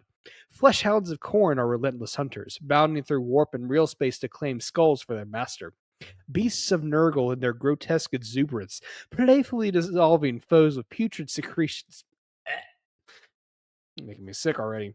Slaaneshi fiends move with impossible speed, striking before their victims can react.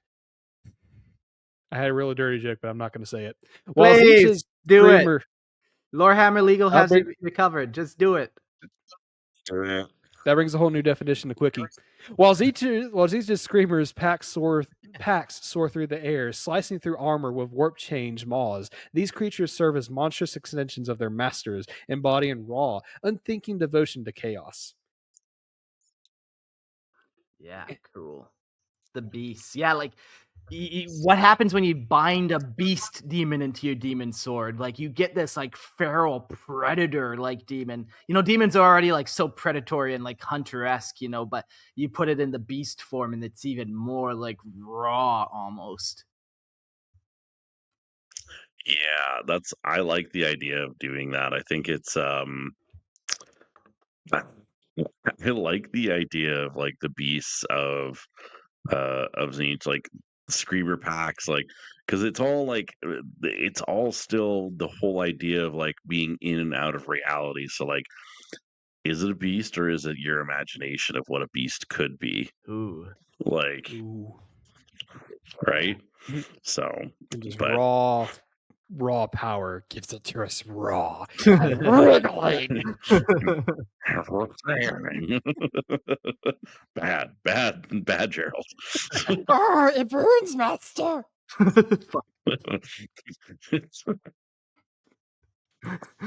You broke me. You broke me. I can't handle it. You're welcome. Oh boy. Speaking of some of these beasts, let's talk about screamers. It's kind of like Slaaneshi fiends, Tzeentch screamers. They're kind of like same but different. They're the Tzeentchian version of all these like most common beasts. Tzeentchian screamers are ravenous warp predators, serving as both shock troops and aerial hunters in the service of the Changer of Ways. Their primary role is to swoop down upon enemies, cutting through flesh, armor, and even reality itself with their warp-infused maws. They act as scouts and harassers, darting through the skies of both the immaterium and real space, seeking vulnerable prey or disrupting enemy formations. When commanded by a powerful sorcerer or demon, they can be herded into devastating hunting packs, their shrieking dives breaking enemy morale before a full-scale demonic incursion begins. I really like the idea of like having a they're in and out of reality itself and being controlled by a like sorcerer where you see like a sorcerer like just like controlling them and like shooting them off in different directions and like Ah, almost like orchestrating like this yeah, like having like You took the words that right out of my power over mouth. them. yeah. Back Like to the it, whole Yeah, back to the whole music thing. We're orchestrating. We're directing an orchestra here. yeah. yeah. Orchestrating, marionetting them as well, like having like a oh For those who've oh, played I've got Space an Marine idea 2, for they have the screamers in that where they form those hordes, and you just see them flying around, like millions of them flying around. It's so cool. Oh man. that's crazy. I haven't played Space Marine 2 yet. I want to, but I don't want to buy a PS5 or a PC that's powerful enough to do it. That'll happen. Right? I'll get an So, Xbone X or something one day. Just Yeah. it won't be today. But yeah, right? perfect vision of just like the sorcerer just guiding like the winds of the warp and the screamers flying upon them. Yeah. Right. I think the idea of like also like the marionetting kind of thing, like having I can see like in my brain a Tzeentch sorcerer who has like a doll in front of them and he's always marionetting the doll into different like things Yeah. and that's controlling everything around him. That I think that's super sick. yeah. Oh, it's That'd really be super cool. cool. Yeah. Very cool. So, but the appearance of the screamers themselves, they're nightmarish creatures resembling elongated eel-like rays. Their sleek, sinuous bodies built for effortless flight. Their skin shifts in color, shimmering with unnatural hues that ripple like oil on water, reflecting the raw magic that courses through their forms. Their undersides are lined with jagged lamprey-like maws filled with rows of razor-sharp teeth capable of tearing through flesh and steel alike. Wickedly curved dorsal fins and barbed tails trail behind them, further accentuating their unnatural otherworldly speed. Their ever-changing visages and eerie keening wails make them a terrifying sight on any battlefield. Oh yeah, like I could just see like somebody like controlling them and like it just being like, oh my god, like just an Imperial Guardsman sitting there. I did not sign up for this. Yeah. As these demons are Just a swooping bunch of eel down, monsters. eating his friends' heads, biting them off as they swoop down. Like yikes. Right? Yeah. Exactly. For Ugh, those who don't killer. know, someone correct me, but these are screamers right here. I'd have to zoom my Oop. camera in. Oh yeah, Oh I yeah, think you're right. for Yep. sure, for sure. Ourselves Oh, a thousand look at that sun maw. exalted sorcerer Great mini. summoning. Yep. Did this for a good buddy of mine who is a big Thousand Suns fanboy. Nice. Yeah, So- that looks tight. Nice.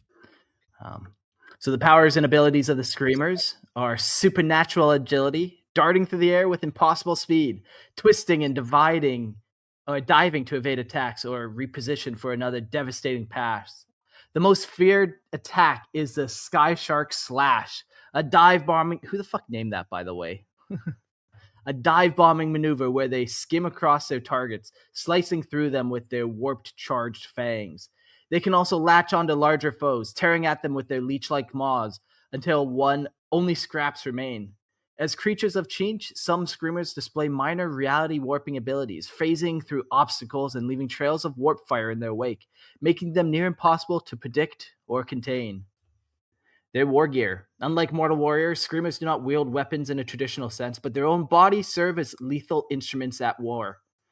Their primary weapons are their warp-infused jaws, capable of rendering through ceramite, adamantium, and even psychic barriers. Some particularly powerful screamers touched by Tzeentch's favor manifest additional esoteric abilities, such as trailing after images that confuse enemies or secreting corrosive warp energy that lingers after their strikes. When bound into the service of the Chaos Sorcerer or Demon Prince, they may be marked with sorcerous glyphs that enhance their resilience or allow them to momentarily shift between dimensions, making them even harder to destroy. Wow. Enhance. Wow. Enhance. Yeah, I love that. It's cool, some of these like extra powers, like how you can kind of have these. You have these categories, greater demon, lesser demon, but even within them, not all demons are made the same. That demon name, if he says slightly different pronunciation, changes the demon entirely and what it's capable of doing. And maybe now it does have that after image effect. Right. That's so different and different that you can see all these different things, right? So and the fact that they're like, now here's a question. Do these beasts, like demon beasts, do they all have names? Yeah, like every demon has a true name. It's one of those things where lots of them just aren't important. Like, do you really need to know the true name of a lesser demon? Like, are Yeah. inquisitors I don't concerned with know. that type of thing? Not really. No, I guess that's fair, but like I like in my, I don't know, in my brain I'm like, are they demons or are they or are they just beasts made out because they're in the warp are more controlled by these other demons? A little bit of column A, a little bit of column B. No, I think Yeah, probably. they're still manifestations of the god. Like some examples of kind of what you're talking Yeah. about would be closer to Furies, which are like warp manifestations of no specific gods. They're more just like that bestial, warp, chaotic Uh, nature. I get okay. I get what you're saying. Yeah. That makes a Yeah. little bit more sense to me now. Yeah. Quick screamer question from Mark. In Space Marine 2, do they actually have have like any kind of sound to them, or is it just you just see millions of them like flying in the sky, phasing in and out of existence that you Yeah. remember? You can't hear the sound over the roar of a bolt gun. I'm sorry, my friend. It's just bolts are flying. You can't hear shit. I have it in my head canon that they all have like an amplified version of like an Aztec death whistle. If anybody has ever Oh, heard of that, Google it. yeah. You will not be disappointed. Fucking tight. I'm definitely gonna Google it now. Mm-hmm. Yeah. So we talked about beasts, and now there are some steeds of Tzeentch. Whether chitinous, serpentine, or equine, demonic steeds are unnatural mounts that amplify their riders' deadly prowess. Juggernauts of corn, hulking constructs of brass and sinew, trample their foes with thunderous rage. The Seekers of Slanesh gallop with impossible speed, their lithe forms allowing their riders to strike with fluid grace. Discs of Tzeentch spin and whirl through the air, carrying sorcerers who rain warp fire upon their enemies. Rotflies, the grotesquely swollen insects of Nurgle, lumber through the air, spreading disease with every beat of their wings. These steeds are not merely transport, but terrifying creatures in their own right, their presence a herald of ruin. And to go further into what a Disc of Tzeentch is, Discs of Tzeentch serve as both mounts and living extensions of the Changer of Ways, carrying his chosen sorcerers and champions across battlefields with supernatural speed. These demonic constructs are gifted to favored servants, particularly lords of chains and Tzeentchian sorcerers, allowing them to hover above the carnage and weave spells from a position of untouchable superiority. They act as both steeds and weapons, diving and slashing through enemies with mindless devotion. More than mere transport, they are expressions of Tzeentch's ever-shifting designs, gliding through the air as embodiments of unpredictable fate.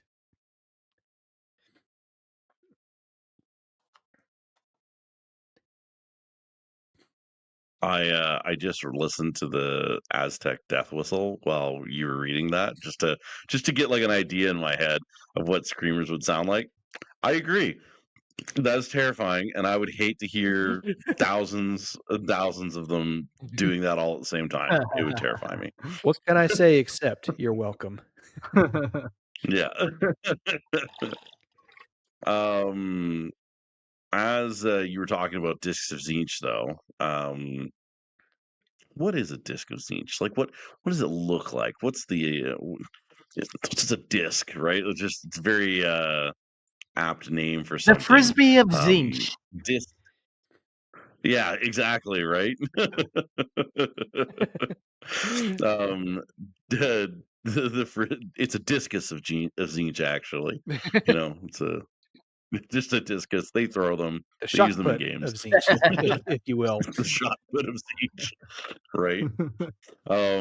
But yeah, so like the discs of Tzeentch are bizarre warp spawned entities that resemble floating bladed saucers. Their surfaces covered in shifting iridescent patterns that writhe and change like living things. Some are chitinous and insectile, others resemble metallic glyphs brought to unnatural life, while others still pulse with arcane energies, their edges rippling like liquid flame. Their forms are never truly static, subtly altering in shape and hue, reflecting the chaotic nature of Tzeentch himself. Many are adorned with unnatural eyes, tentacles, or rows of demonic teeth along their rims, giving them an eerie, sentient quality. These demonic mounts are far more than mere conveyances. They move with impossible agility, hovering effortlessly through the air and darting unpredictably as if guided by some eldritch intelligence. Their speed makes them nearly untouchable in battle, and they can phase between dimensions for brief moments, allowing their riders to evade attacks or strike from unexpected angles. Some possess the ability to absorb ambient warp energy, amplifying the sorcerer's abilities of their riders, while others cackle with raw malice, projecting mind-warping shrieks that disrupt enemy formations. Their very presence twists the air around them, making reality shimmer and flicker in their wake. Man, I'm having a hard time talking today, and I think it's because Tzeentch is like trying to make me read too fast, and he's changing the script Yeah. as I'm reading it. Yeah, midway through the It's word, just he changes the oh, back half of it, and you have to try to adapt. I've been I'm noticing that too. telling you, Mary, now, man. Fuck. I've been noticing it. It could I be don't know if worse. it's hard, but it might be Tzeentch. It could be worse. He could just turn you into the book you're reading. Oh, So no, there's that. Oh god, just not a book. Give me a better life than this. And At like least a toilet paper, like spoon. that book's fine. Yeah, book's fine. You have turned into an Don't make me Imperial toilet Guardsman's paper. book manual. Toilet paper it is then. Yay. Yeah, right. Exactly. Now you're a Oh Nurgle man. demon. Perfect.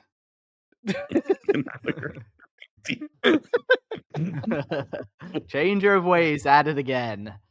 So the Yeah. weaponry that All the according to plan. discs have are their sheer speed and mobility. They don't have guns. They don't have rock bolters. But they can move so fast, and the warp infused blades along their rims allow them to cut through armor like flesh as they dart and pass foes. Some are wreathed in coruscating warp. What is that word?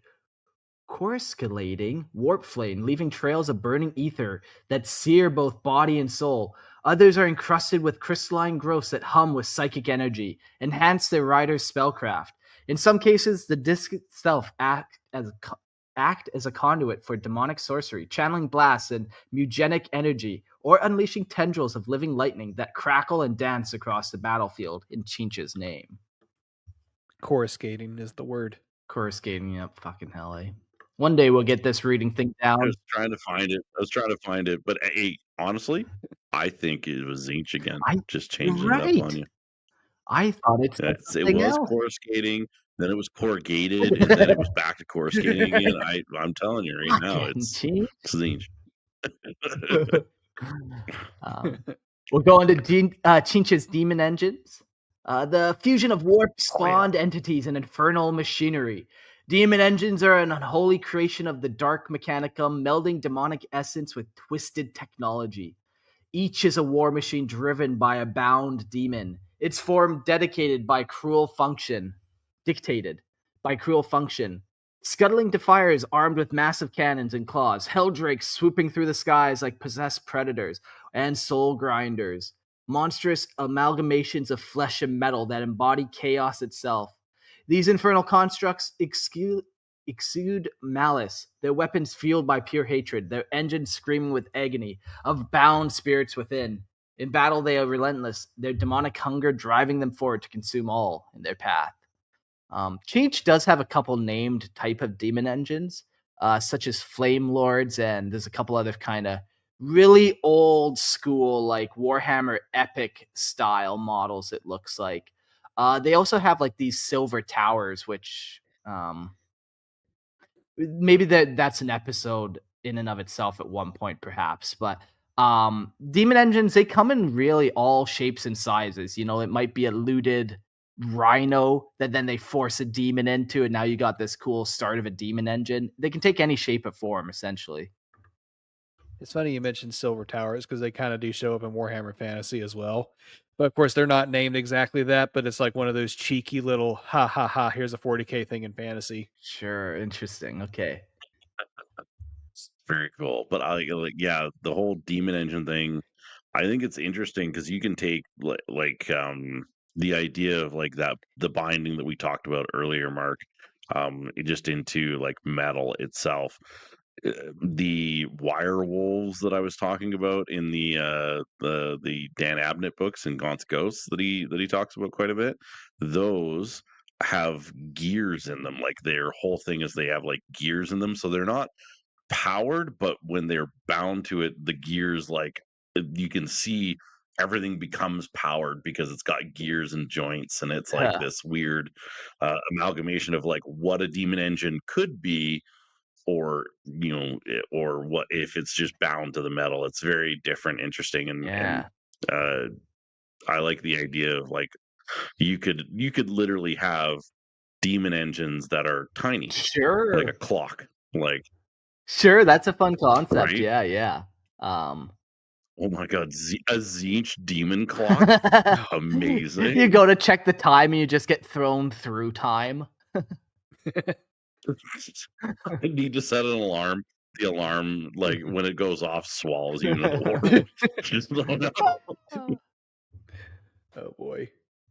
Oh man. But well, you also got to ask why. What's the purpose of these demon engines? What nefarious purposes could the Changer of Ways have with Vashtor and his soul forges? Tzeentchian demon engines exist to serve the ever-changing will of the Changer of Ways, spreading madness, mutation, and eldritch destruction across the battlefield. Unlike the brute force war machines of Khorne or the pestilent engines of Nurgle, these abominable constructs do not merely seek slaughter, but act as instruments of deception, sorcery, and arcane devastation. Excuse me. Their presence warps reality itself, unraveling battle plans as they twist fate in unpredictable ways. They are often deployed to break enemy cohesion, disrupt strategies, and sow discord within opposing forces, ensuring that no battle unfolds as expected. Whoa. Okay. I'm getting like a double dose of like Tzeentch and Nurgle going on here. Now I'm starting to mess up. It's happening. It's happening. It's happening, guys. We're creating the fifth chaos god. The god of the inability to read. Bring out your Bring gods. out your gods. Bring out your gods. Appearance. The forms of Tzeentchian demon engines are ever shifting, a fusion of sorcerous metal and writhing demonic flesh that defies logical design. Their hulls shimmer with unnatural hues, constantly changing as if glimpsed through a mirage. Eyes blink open and close across their surfaces. Mouths whisper cryptic secrets or streak in laughter, and arcane runes glow with a sinister inner light. Many of these engines float or hover rather than lumber on mechanical limbs, propelled by unseen forces. Their shapes are as asymmetrical and disorienting, appearing almost unfinished, yet impossibly intricate, as though forged from the very fabric of chaos itself. Cool. So big takeaway from a Sweet. lot of this is just like, what's an appearance of a Tzeentch demon? Who fucking knows? We would tell you, but then it would kill you. Right? Yeah. Mm-hmm. Yeah, it is the embodiment of I would tell you, but then I got to kill you. I could tell you, but it won't be right 5 So- minutes from now. Nope. Right, exactly. And like with that too, like what does it look like? I don't know. What is its powers and abilities? Nobody knows. It's provocative. It's like that point that you made earlier near the beginning of the episode. It's like think Google biblically accurate angels, and that's basically anything Tzeentch. Yeah. And then now you wonder why they always say, "Be not afraid." Yeah, it like fucks with your be, mind. be not afraid. Yeah. Oh man, in the 40K universe, whenever anybody talks about biblical angels, that's like they're actually just talking about Tzeentch Yeah. demons. Basically, Oh no, Basically, yeah. be I love afraid. it. Here comes the Slaneshi. Oh Oh man, yeah, I tapped that. Okay, actually, be more afraid. Ah! yeah, exactly. Yeah, I don't know. These But guardsmen are in the trench. They're like, I just don't get it. Whenever that keeper of secrets comes around, it ends up looking like me. It's like all the other guys are thinking about this guy. Like, hmm. wow. Well, anyways, Oh no. yeah, oh no is right. But what you do, what you got to do in the trenches, you know. Um, Do what you gotta do in the trenches. What goes on in the Oh man. trenches stays in the warp. What happens in the trenches stays in the Oh boy. Anyways, we should be talking about Tzeentch. Let's talk about Tzeentch. The powers and abilities of Tzeentch demon engines are more than just war machines. They are living conduits of warp energy, capable of unleashing devastating sorcerous attacks. Their mere presence distorts reality, making them difficult to target as their forms flicker between dimensions. Some have the ability to rewrite probability itself, causing enemy shots to veer off course of their own weapons to strike with unnatural precision. Their bound demonic spirits allow them to regenerate from wounds, reshaping their forms mid battle. Many can project waves of raw warp energy that turn flesh to liquid, ignite minds with insanity, or cause entire squads to be whisked away into the immaterium without a trace. Tzeentch demon engines wield arcane weaponry that harnesses the raw power of the warp, manifesting as energy lances, etheric cannons, and warp fire breath.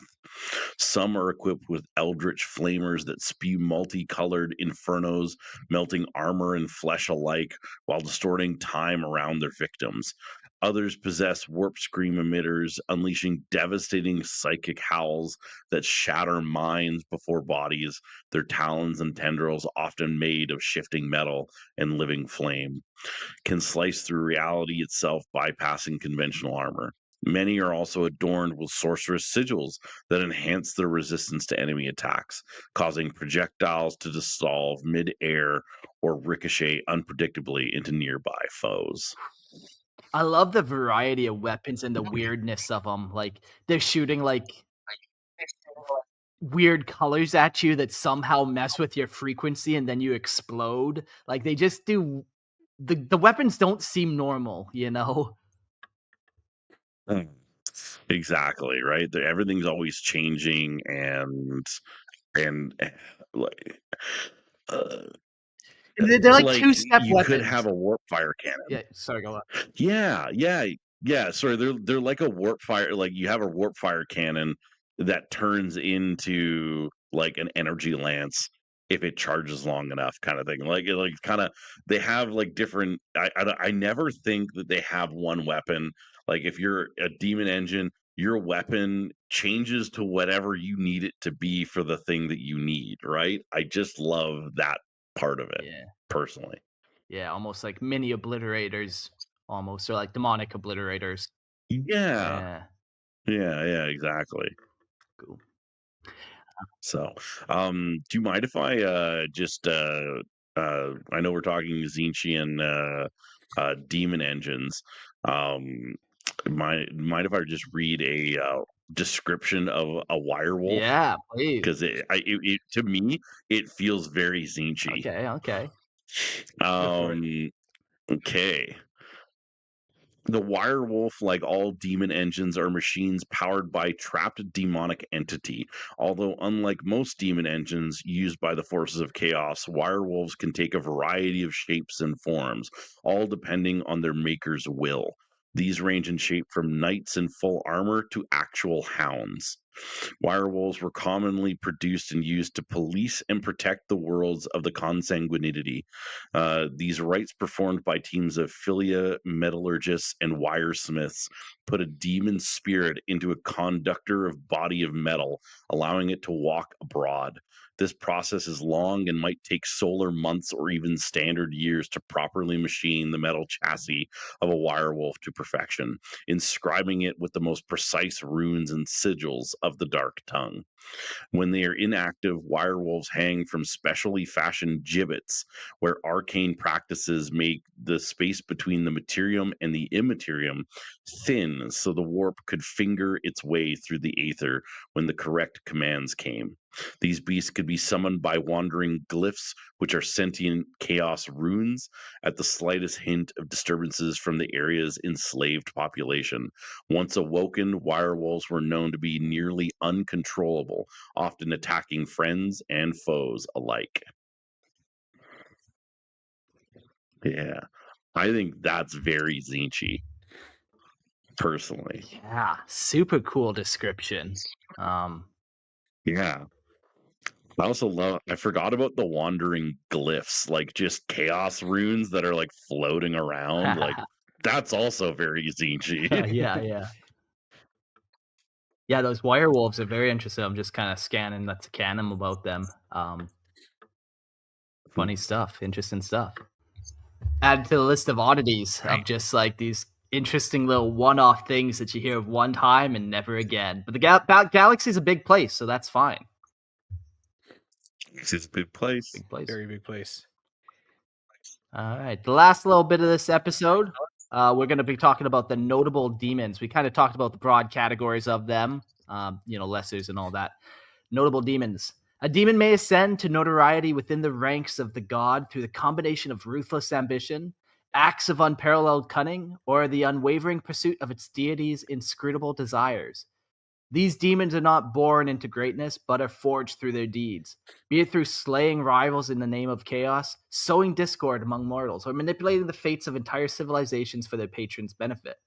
Their mastery of their god's domain, whether it be a sorcery of Tzeentch or the brutality of Khorne, or the decadence of Slaanesh, often leads to them to gain favor and recognition, standing apart from the countless lesser servants. Such demons do not merely exist in the dark corners of the warp. They carve their name into the annals of history, becoming instruments of their god's will, embodying the essence of their patron's ambitions, and shaping the very course of the galaxy. In time, these demons are not only feared, but revered. Their very names are whispered by those who would challenge the forces of chaos, a testament to the depths of corruption and power they have attained. It's a weird chicken and egg one. This one for sure, to get titles and power as a god or as a demon. What time? There is no time in the warp. Once something happens in the warp, it happens across all of the warp.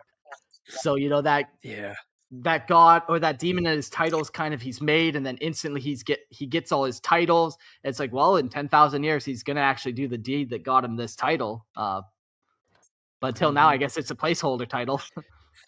Perfect. Right? or like I love that idea. Or like breaking off like pieces of yourself to create greater demons and lesser demons. Like, you're giving more power to your greater demons. They're gonna already have the ability to get those titles and everything that they're known to do. So yeah. All I can think about is like in Game of Thrones with Daenerys Targaryen, how she continues to get like more titles and more titles, and I'm like, but she's just born with all the titles, and then she just happens to do all of them throughout her life. Yeah. Oh man. So we're gonna go into one of the notable greater demons, who's also the guy I main in Total Warhammer 3. So we're gonna talk about Kairos Fate Weaver. Whoa. A little bit, because honestly, he deserves like his own episode. It even says here in the notes, deserves full episode. So there you go. Yeah, soon like he TM, does soon so PM. much. He's involved in like the Horus Heresy. He's involved in everything, really. He is the weaver of fate. One might say he is everything. Tell me more. Kyrus Fate Weaver, also known as Fate Weaver or the Oracle of Tzeentch, stands as an embodiment of the inscrutable and deceptive will of his master. A two-headed lord of change, Fate Weaver is the pinnacle of Tzeentch's greater demons, his vast power surging from the endless webs of knowledge that bind fate and destiny. None among Tzeentch's servants hold more sway, for Fate Weaver alone is privy to the cryptic currents of both past and future, his sight unmarred by the burdens of the present. Yet, as with all gifts of chaos, such power is laced with treachery. One of Fate Weaver's heads speaks only truth, while the other uttereth lies. How dare you? So insidious and convincing that they mirror the truth in every way. Their paradoxical words intertwine a symphony of contradiction as potent as they are corruptive. To seek the answer from Fate Weaver is to dance with the unfathomable, for in his duality no certainty may be found. I love that he knows, but he ain't gonna tell you. Well, he will, but he'll also lie to you. Like, one of us speaks in riddles, the other speaks in rhymes. Oh! Right? Oh man, killer. Some other notable ones here are the blue scribes, known as Pitarex and Zagartiput. That's what yeah, go with it. are two blue horrors bound in service to Tzeentch with a singular maddening purpose: to collect every spell in existence, for within each incantation lies a shard of Tzeentch, a fragment of his boundless shifting essence that he seeks to reclaim. This is no mere task, it is the cornerstone of his strategy to assert his dominance in the great game, to rise above the other chaos gods, and to seize control over all of creation. The blue scribes, mounted upon their discs of Tzeentch, glide effortlessly between the realms of mortal and demon, their quills poised to capture the stolen fragments of their god, binding them to parchment with ink soaked in eldritch power. Tzeentch, ever the manipulator, gifted his scribes with an intellect surpassing even that of the most cunning minds, but layered it with a brilliant safeguard against treachery. Pitarex, master of the written word, can transcribe the ancient syllables of magic into twisted chaos runes, but is cursed never to read his own script. Zartip, his brother, is capable of deciphering Pitarex's maddening glyphs, yet is left unable to comprehend their meaning. Thus, the scribes are bound in an internal cycle of chaotic inefficiency. Chaotic inefficiency, what a Xart, term. right? Yeah. May speak the spells written by Pitarex, but cannot foresee their outcome nor control what will transpire. The result is a storm of uncontrolled sorcery unleashed upon any who dare approach, a dissonant barrage of arcane power, as unpredictable and destructive as the whim of their god himself. In combat, the blue scribes embody the very essence of Tzeentch's schemes, ever changing, ever uncertain, and ever corrupting. Oh man, I hate that name so I much. hear Exactly. This makes me think of that Yeah. that song from the Prince of Egypt when they were like naming all the Egyptian gods. Moot, Nut, Ptah. Yeah, exactly, right? Oh man. I saw it, I was like, I read the names, I'm like, these are gonna be in like every freaking sentence now throughout this whole thing I gotta read, and lo and behold, they were in a few. I Everyone. was like, Mark hates me. Mark, this is all Mark's plan. Mark is Tzeentch. All Yeah. according to plan. Oh man. Yeah, I love that these two. They're like the perfect harmony of disharmony. One writes, the other like says stuff, and then the other can't read it, but the other one can, and it's just like this confusing mess of like they're trying to collect every spell in existence, which would be impossible because I'm sure new spells are constantly being made. Like it's such a fun job for these guys. It's so counterproductive, essentially. So changing, Right. yeah. But that's the perfectness of it, you know, that's the perfect chinchiness of it, where it's just like, "What are you up to over there, Chinch?" He's Yeah. like, "Don't you mind what I'm up to over here with my blue scribe." Don't worry about it. Don't ask Don't questions. worry about it. Tzeentch is just a mobster. Don't worry Don't about worry. it. Okay. Jeez, I won't Okay. ask. Jeez. Gabagool. Stop. Hey, get the gabagoo. This is my boy Zip. Well, maybe that's more Russian. He's up there. Look what they've done to my. Look how they massacred my beautiful boy. Oh. They pronounced his name so wrong. This is an easy name to pronounce. The Reckoner. The next demon we'll talk about. The Reckoner is a demon of Tzeentch, the harbinger of fate, wrapped in mystery and sorrow. Cloaked in a shadow, this towering figure wields a staff crowned with an avian skull, its hollow eyes peering into the very fabric of time. The Reckoner offers those brave or foolish enough to seek his favor a chance to traverse the rivers of time. Yet all is not as it seems. The price for such power is steep. Those who accept the Reckoner's bargain must first endure the torment of their own sorrowful memories, forced to relive the depths of their pain and despair. Once the price is paid, the traveler is swept into the Reckoning's rivers of memories, drowning in the swirling tides of their past, only to emerge at their desired destination. But there is no escape from the residue of such an ordeal. The echoes of those memories linger, a corrupting burden on the soul. During the Horus Heresy, the dark sorcerer Ahriman and his cabal, ever scheming in their quest for forbidden power, sought out the Reckoner's dark gift. Though this wicked ritual, they traveled back to the unification era of Terra, drawn by a singular purpose: to locate the Shard of Magnus, imprisoned within the body of King Cadmus. The Reckoner, ever the agent of Tzeentch's inscrutable will, guided them on this perilous journey. Yet who can say what further consequences await those who meddle with the fabric of time itself? Yeah, what a trip this guy is. Anytime you start getting involved with like time shenanigans, it starts getting wild. It gets weird. Yeah. Wild. I wanted to be with my own dad, so I went back in time and did something I shouldn't.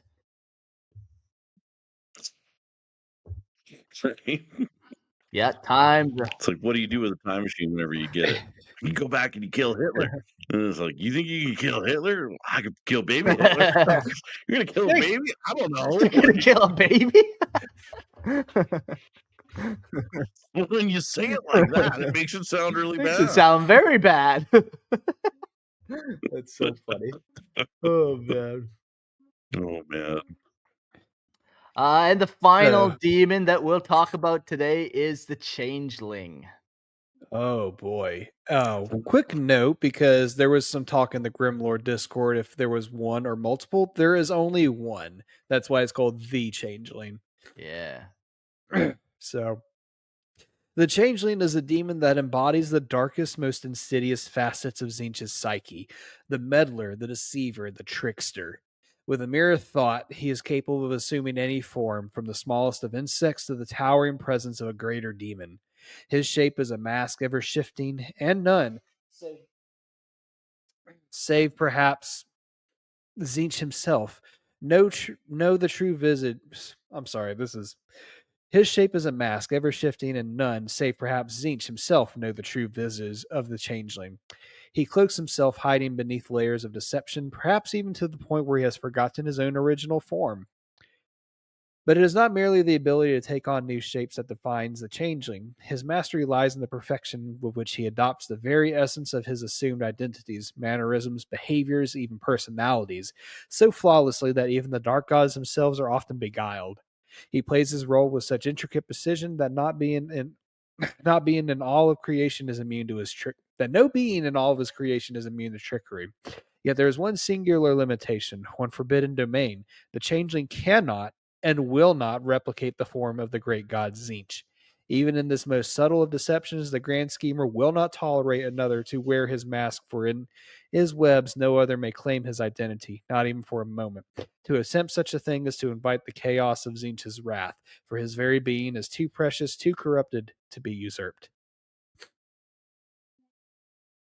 Yeah, cool. The Changeling sounds like a mimic in real life, says Purge. They also have Changeling too in real life, quote unquote. But I feel like they're more like they change and they take the form of a baby and they replace your sleeping baby with a changeling, and then you're supposed to nurture this weird changeling baby, which is pretty different than this changeling of Tzeentch, but still kind of fun to know. Yeah. In real life, it's like you're changed by it's like elves or the Fey folk as it's called, but it's kind of dark because ways to determine whether or not your child is a changeling is you have to treat it as horrible as possible, up into and including throwing it in the fireplace. Oof. Yeah, that's about as bad as you can treat a baby. Yeah. Yeah. So apply this to real life You in the get in Middle that Ages. fireplace. You got bad things happening on hand. So Yeah, I have a very good baby. I got a 5-month-old baby, but she's been very good. Barely ever cries. Very good baby. But I could imagine you just have a monster baby that's always screaming, and you think that thing's fucking possessed by a demon or something. Whoo! The Middle Ages were dark times, man. Oh, Yeah, got up to some crazy shit. Yeah.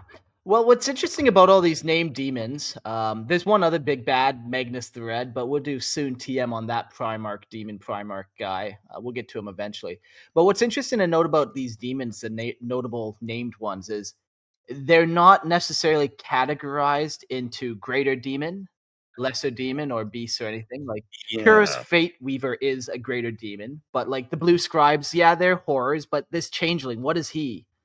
Something kind of different. Like the warp. Yeah, what's the Yeah, reckoner? what's the reckoner? The warp, it doesn't necessarily have rules on, well, chaos gods can only create 5 types of demons and you can only have one greater demon. Like there's no rules. If the chaos god decides to manifest his power in this weird, unique, individual way, it can definitely do that for sure. Yeah, like you don't have to have like as a chaos god, I would be creating new stuff every day. Sure. And if my name's Tzeentch and I am the changer of ways, I'm definitely changing things up all the Sure. time. Yeah. The more bizarre and creative, the better. Right? I'm not going to have 5 things. And that's the only things I create. rule number 1, party all the time. Rule number 2, cocaine everywhere. Yeah. All right. Well, that's the Tzeentch's Scintillating Legions. They're pretty cool. If you wanna buy some, go to Merlin Miniatures. Use promo code Lorehammer. You can go buy yourself some greater demons, lesser demons, all types of fun stuff. I love the color schemes. I love all the imagery. It's fun nowadays where we don't have to be so limited to the, like we were talking about Demon Princes in the model range. We don't have to be limited to the GW version of that Demon Prince because it can get so wild. And if you go look at STL files, you're going to find some fucking cool Demon Princes and stuff. Same with Demon Engines, really, for that matter. Or if you want a really good Lord of Change and don't want to pay the $160 American that it is, hold on, let me make sure I'm mathing right. Yeah, $168 American. Fuck. For a Lord of Change, go to Etsy or just find an STL for really cheap and print your own. Yeah, for sure. No, I love it, man. Like you could get crazy with some of these demons. A lot of the other ones, like we kind of mentioned, like we don't really want to mess around with Korn's demons shape. Like they have a vibe to them. But yeah, these guys, they are the changing demons, the shifters. Yeah, exactly. You could definitely do stuff with these where you just take stuff from AOS 40K and clay is your friend. Like, use some clay and some wire armatures and create something that is completely unique to yourself and have it be different, right? Like you can do all sorts of things with the Tzeentch demons. Yeah. Here's a quick thought and angle we never really talked about. Demon princes, typically they're humanoid or humans. I mean, I'm sure there's examples of other ones, but let's dive into the Harud for a second and their time entropy powers, and that's pretty fucking chinchy. Changing time, changing. That is pretty Yeah, changing. right. And just imagine a Harud demon prince who's kind of like, time skipped a whole civilization to death and then was elevated to demon prince. That's great. Yeah, that's a crazy idea. Yeah. Because like people think of the Harad and they think, "Ew, gross worm things," and think it's more Nurgle based. But yeah, the time thing, I forgot they did that. Yeah. These little entropy bubbles. That's very Tzeentch-y. Yeah, man. I like it. We're gonna do some call-ins. Jax, welcome to the stage. What are your thoughts on some Harad demon princes? Harad demon princes. All I know is I got this demon prince. Oh shit! It's falling apart. Oh, and it It changed. changed It right changed. before our eyes. To change your wings. Nice. I Change mean, your wings. We have Sephiroth. No, but you gotta love Tzeentch. 1 second you're his go-to man, the next you're chaos warp spawn. Yeah. Which was your plan? His plan for you all along, really. So that's Exactly. All right, I gotta ask Jax this question. Knowing what you know now, would you still who would you prefer, Tzeentch or Nurgle? Tzeentch. Not even Good close. Good man. At least he knows he's going to betray you. oh, I don't like that. Better the Right. evil you know than the evil that'll turn you into a plant.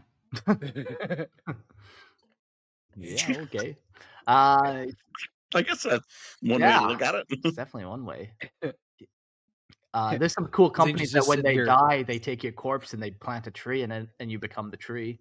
So you don't want that for your life?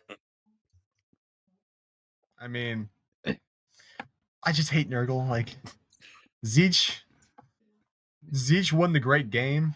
They like threw a bunch of Marines at each other. Each Chaos God like had this like day where they like had like a great battle between each other, and Tzeentch won. Nurgle lost, which good on you, Tzeentch. I feel like you have two modes there, Jax. It's either you hate it, and you're 100% against it, or it's the Night Lords. There's not a lot of middle ground there for you. Oh, don't get him started. Don't get him started. That's wrong. You're right, but there's an extra mode. It's you see an Eldar or any female in 40k, and Never seen one. Definitely not around 40k minis for sure. Never in my life. I've heard they exist. they're somewhere. If you believe hard enough, one will exist. Yeah. All right. Well, fuck. Just another changeling. One day, Jax, you'll get a girlfriend. I think we'll leave it like that, where you can't even defend yourself. I don't even know. Just boot them out. One day, Jax, you can get a girlfriend. I believe it. Every Hey. single time. Yeah, I think it's the best that way. Yo, Fuzz, welcome to the show. Hey, how's it going? Hey, how's it going, guys? Made it just in time for the call-ins, as has happened before. Yeah. So now you get to discuss what you have no idea about. So tell us, what was your thoughts on the episode? I'm sure it was stellar as always. Actually, coincidentally, one of the women I know that does play and paint Warhammer 40k is a Tzeentch player. Okay. Yeah, I feel like, Typical. we joke about girls, but yeah, I feel like they're either playing Chaos Demons or Tyranids. Primarily Tyranids females go towards, and then if not, Chaos Demons. Yeah, the ones I know play Chaos Demons or Drukhari. Drukhari's close, yeah, okay. Yeah. On the fantasy side of thing, the ladies love Skaven. Just saying. They love Okay. their rat people. Oh. Just reminds I them dig of their boyfriends. We are a bunch of filthy bastards. Just filthy rat people. Yeah. Oh, yes. Yeah. Yes. Shiny plastic I needs. Right. So obviously, I wasn't here for the whole episode, but one thing I was wondering is where do the demons that you fight in Space Marine 2 fall in there, since they're Tzeentch demons? Yeah, you kind of fight a couple different ones. You definitely fight those they're like fucking beastmen, Tansgores. Okay. Zangors. Zangors. Zangors. Yeah. Yeah, Zangors. You also see some screamers flying around and stuff, but those Zangors, they're different. I believe they're like almost like an alien race that has been corrupted and now served. They're not necessarily actually demons. Oh, that's very cool. I like Yeah, that. they're actually like beast men that have just become followers of Tzeentch. Yeah. Okay. And I know you see like because some of them fly on the discs of Tzeentch, which is really cool that those are also like their own individual demon. Yeah, you got like these weird pseudo-human beastmen, demon Tanzagors flying on demons. It's fun. It's nice for sure. But yeah, you Oh, like yeah. the lesser demons of Tzeentch are horrors. You know, you don't really see them in Space Marine at all. These flaming guys. You see a Lord of Change for sure at the very end. Yeah. You see But- a Lord of Change. Obviously you see the corrupted Marines, and so yeah, there's the Beastmen and the Yeah. discs. But that's I was trying to think if there's anything else that like had come out in the any of Mhm. like the content drops, but I don't think so. Yeah. And Yeah. and a funny thing to note is you actually find the Zangors as part of like the Chaos Space Marines faction, or like specifically the Thousand Suns faction, but you don't find them in the actual Chaos Demons lineup. I'm looking at the GW website right now. Okay. That's how I'm able to confirm this. Okay, Yeah. cool. That's awesome. Yeah, like we have one more episode for each god, where right now we're doing all the demons, and then we're gonna do one more called like the cult of the god, and that's where we'll talk about the Tanzagors. We'll talk about the night houses and cultists and all that kind of more the mortal followers as opposed to like the demonic aspect. Okay. Yeah, very Now cool. I did catch at the end some of the greater demons, and I really did like the changeling.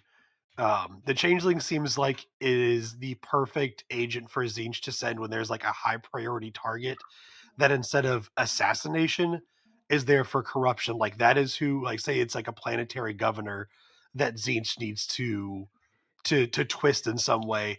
That's the perfect agent to send to impersonate like their wife or a child or an advisor, to be that Yeah. worm tongue character to whisper in their ear and twist them to whatever Tzeentch needs that plan to change to.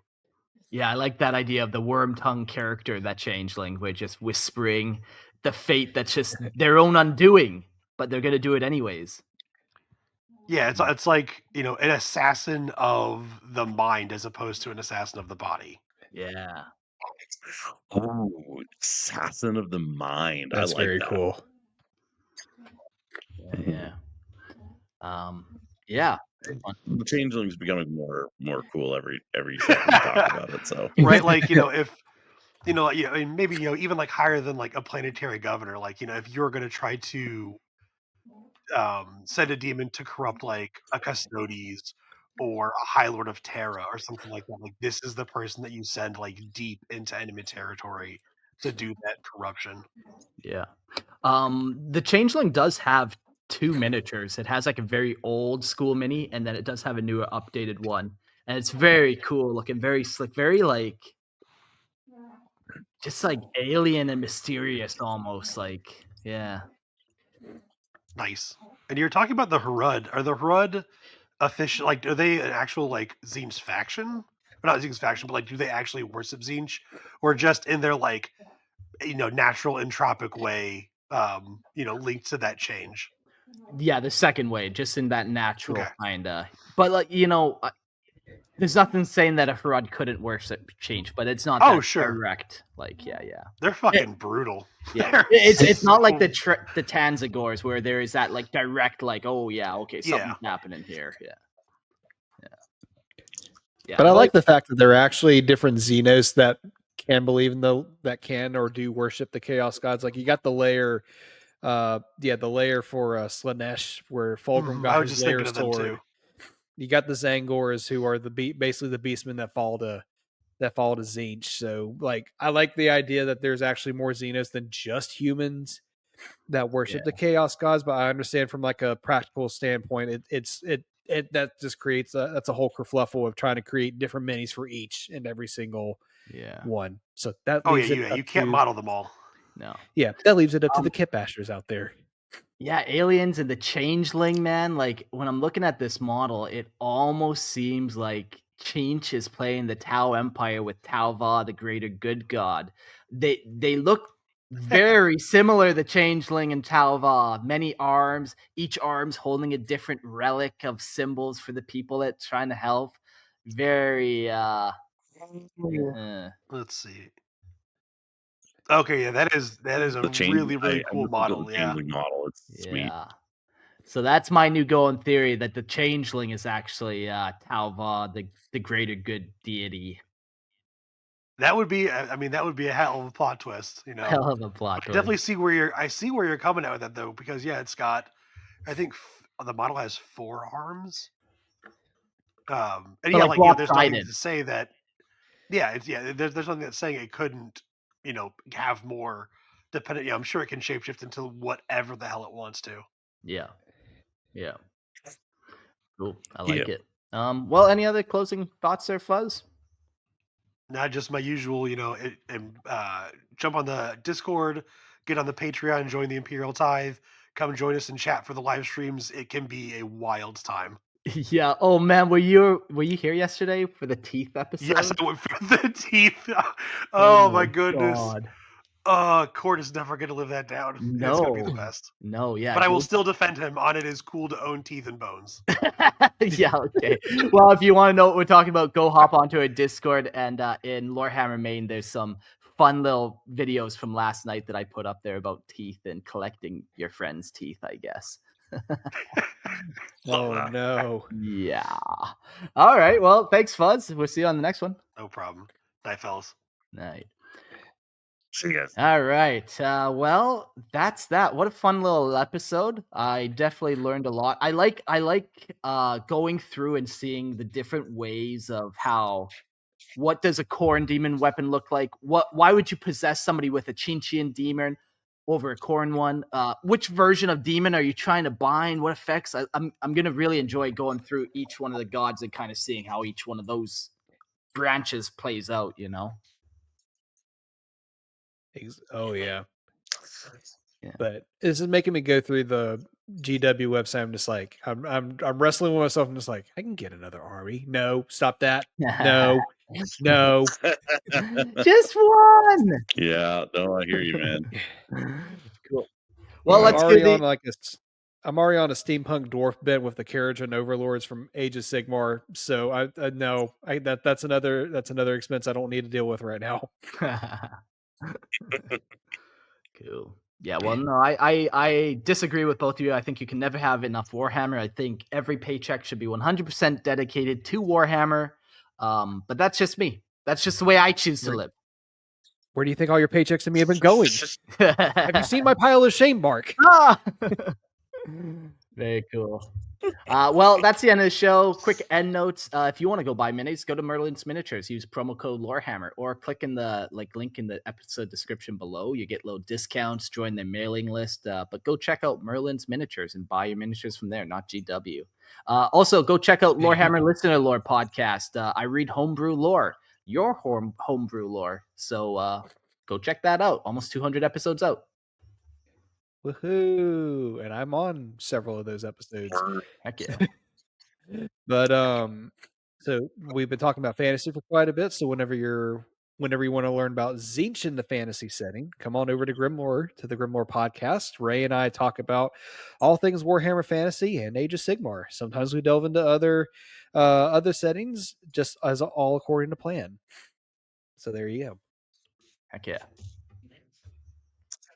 And if you're looking to look at some cool models and follow along on some painting projects and hobby projects in general, you can follow me at dwarven.horde.minis on Instagram.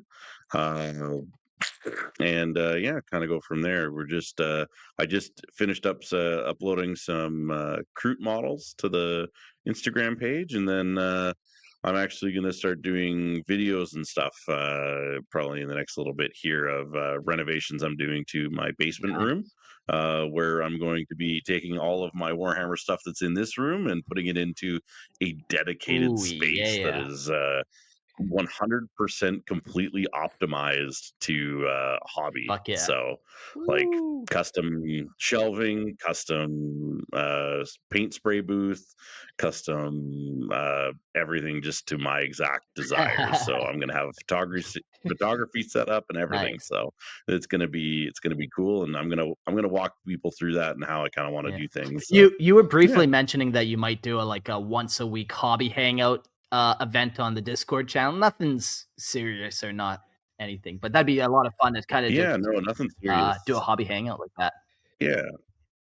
Yeah, that's kind of what I was thinking. We might start doing that in the next couple of weeks here. I want to get a couple things set up Yep. properly. I just got some good lights, so I've got some really nice lights with diffusers and everything. So we're gonna do once that gets all set up and I have all the lights figured out and like an actual like Yeah. filming angle. So it would be great to do something like that where I can do a hobby hangout and get to meet all the lovely listeners and they get to meet me and we can talk lore hammer, talk modeling and painting and whatever we want to do. Yeah. So yeah, all that kind Yeah, of the stuff. chat seems to love this idea of doing a once a week Mhm. kind of hobby hang. Because we do these a lot, but Yeah. like a hangout's such a different vibe for sure. We need a little bit of that in our Lorehammer life. Exactly, Always. right? So and everybody can kind of come. So Plain Jane said jelly. I'm like, well, just join the Discord, Plain Jane, and you can be a part of this, and you can be a part. We can all do it together. Cool. Well, no new Patreon since yesterday. Quick turnaround of a day doesn't give lots of time for people to donate, but you can always donate. You can donate right now. And if you don't want to subscribe, you can just throw us a one-time donation. There's links in the description below, but we appreciate every buck that is sent our way. As much as we joke about it being spent on minis, we also spend it on other hobbies and fast food. So we are spending it responsibly, but send in your donations our way. We really do appreciate it. All right, boys. I think next time I'll see you guys, it'll be a Space Wolf episode. Oh, Yes! Big Daddy. I'm excited. Hell I always yeah. like Space Wolves. Hell yeah. All right.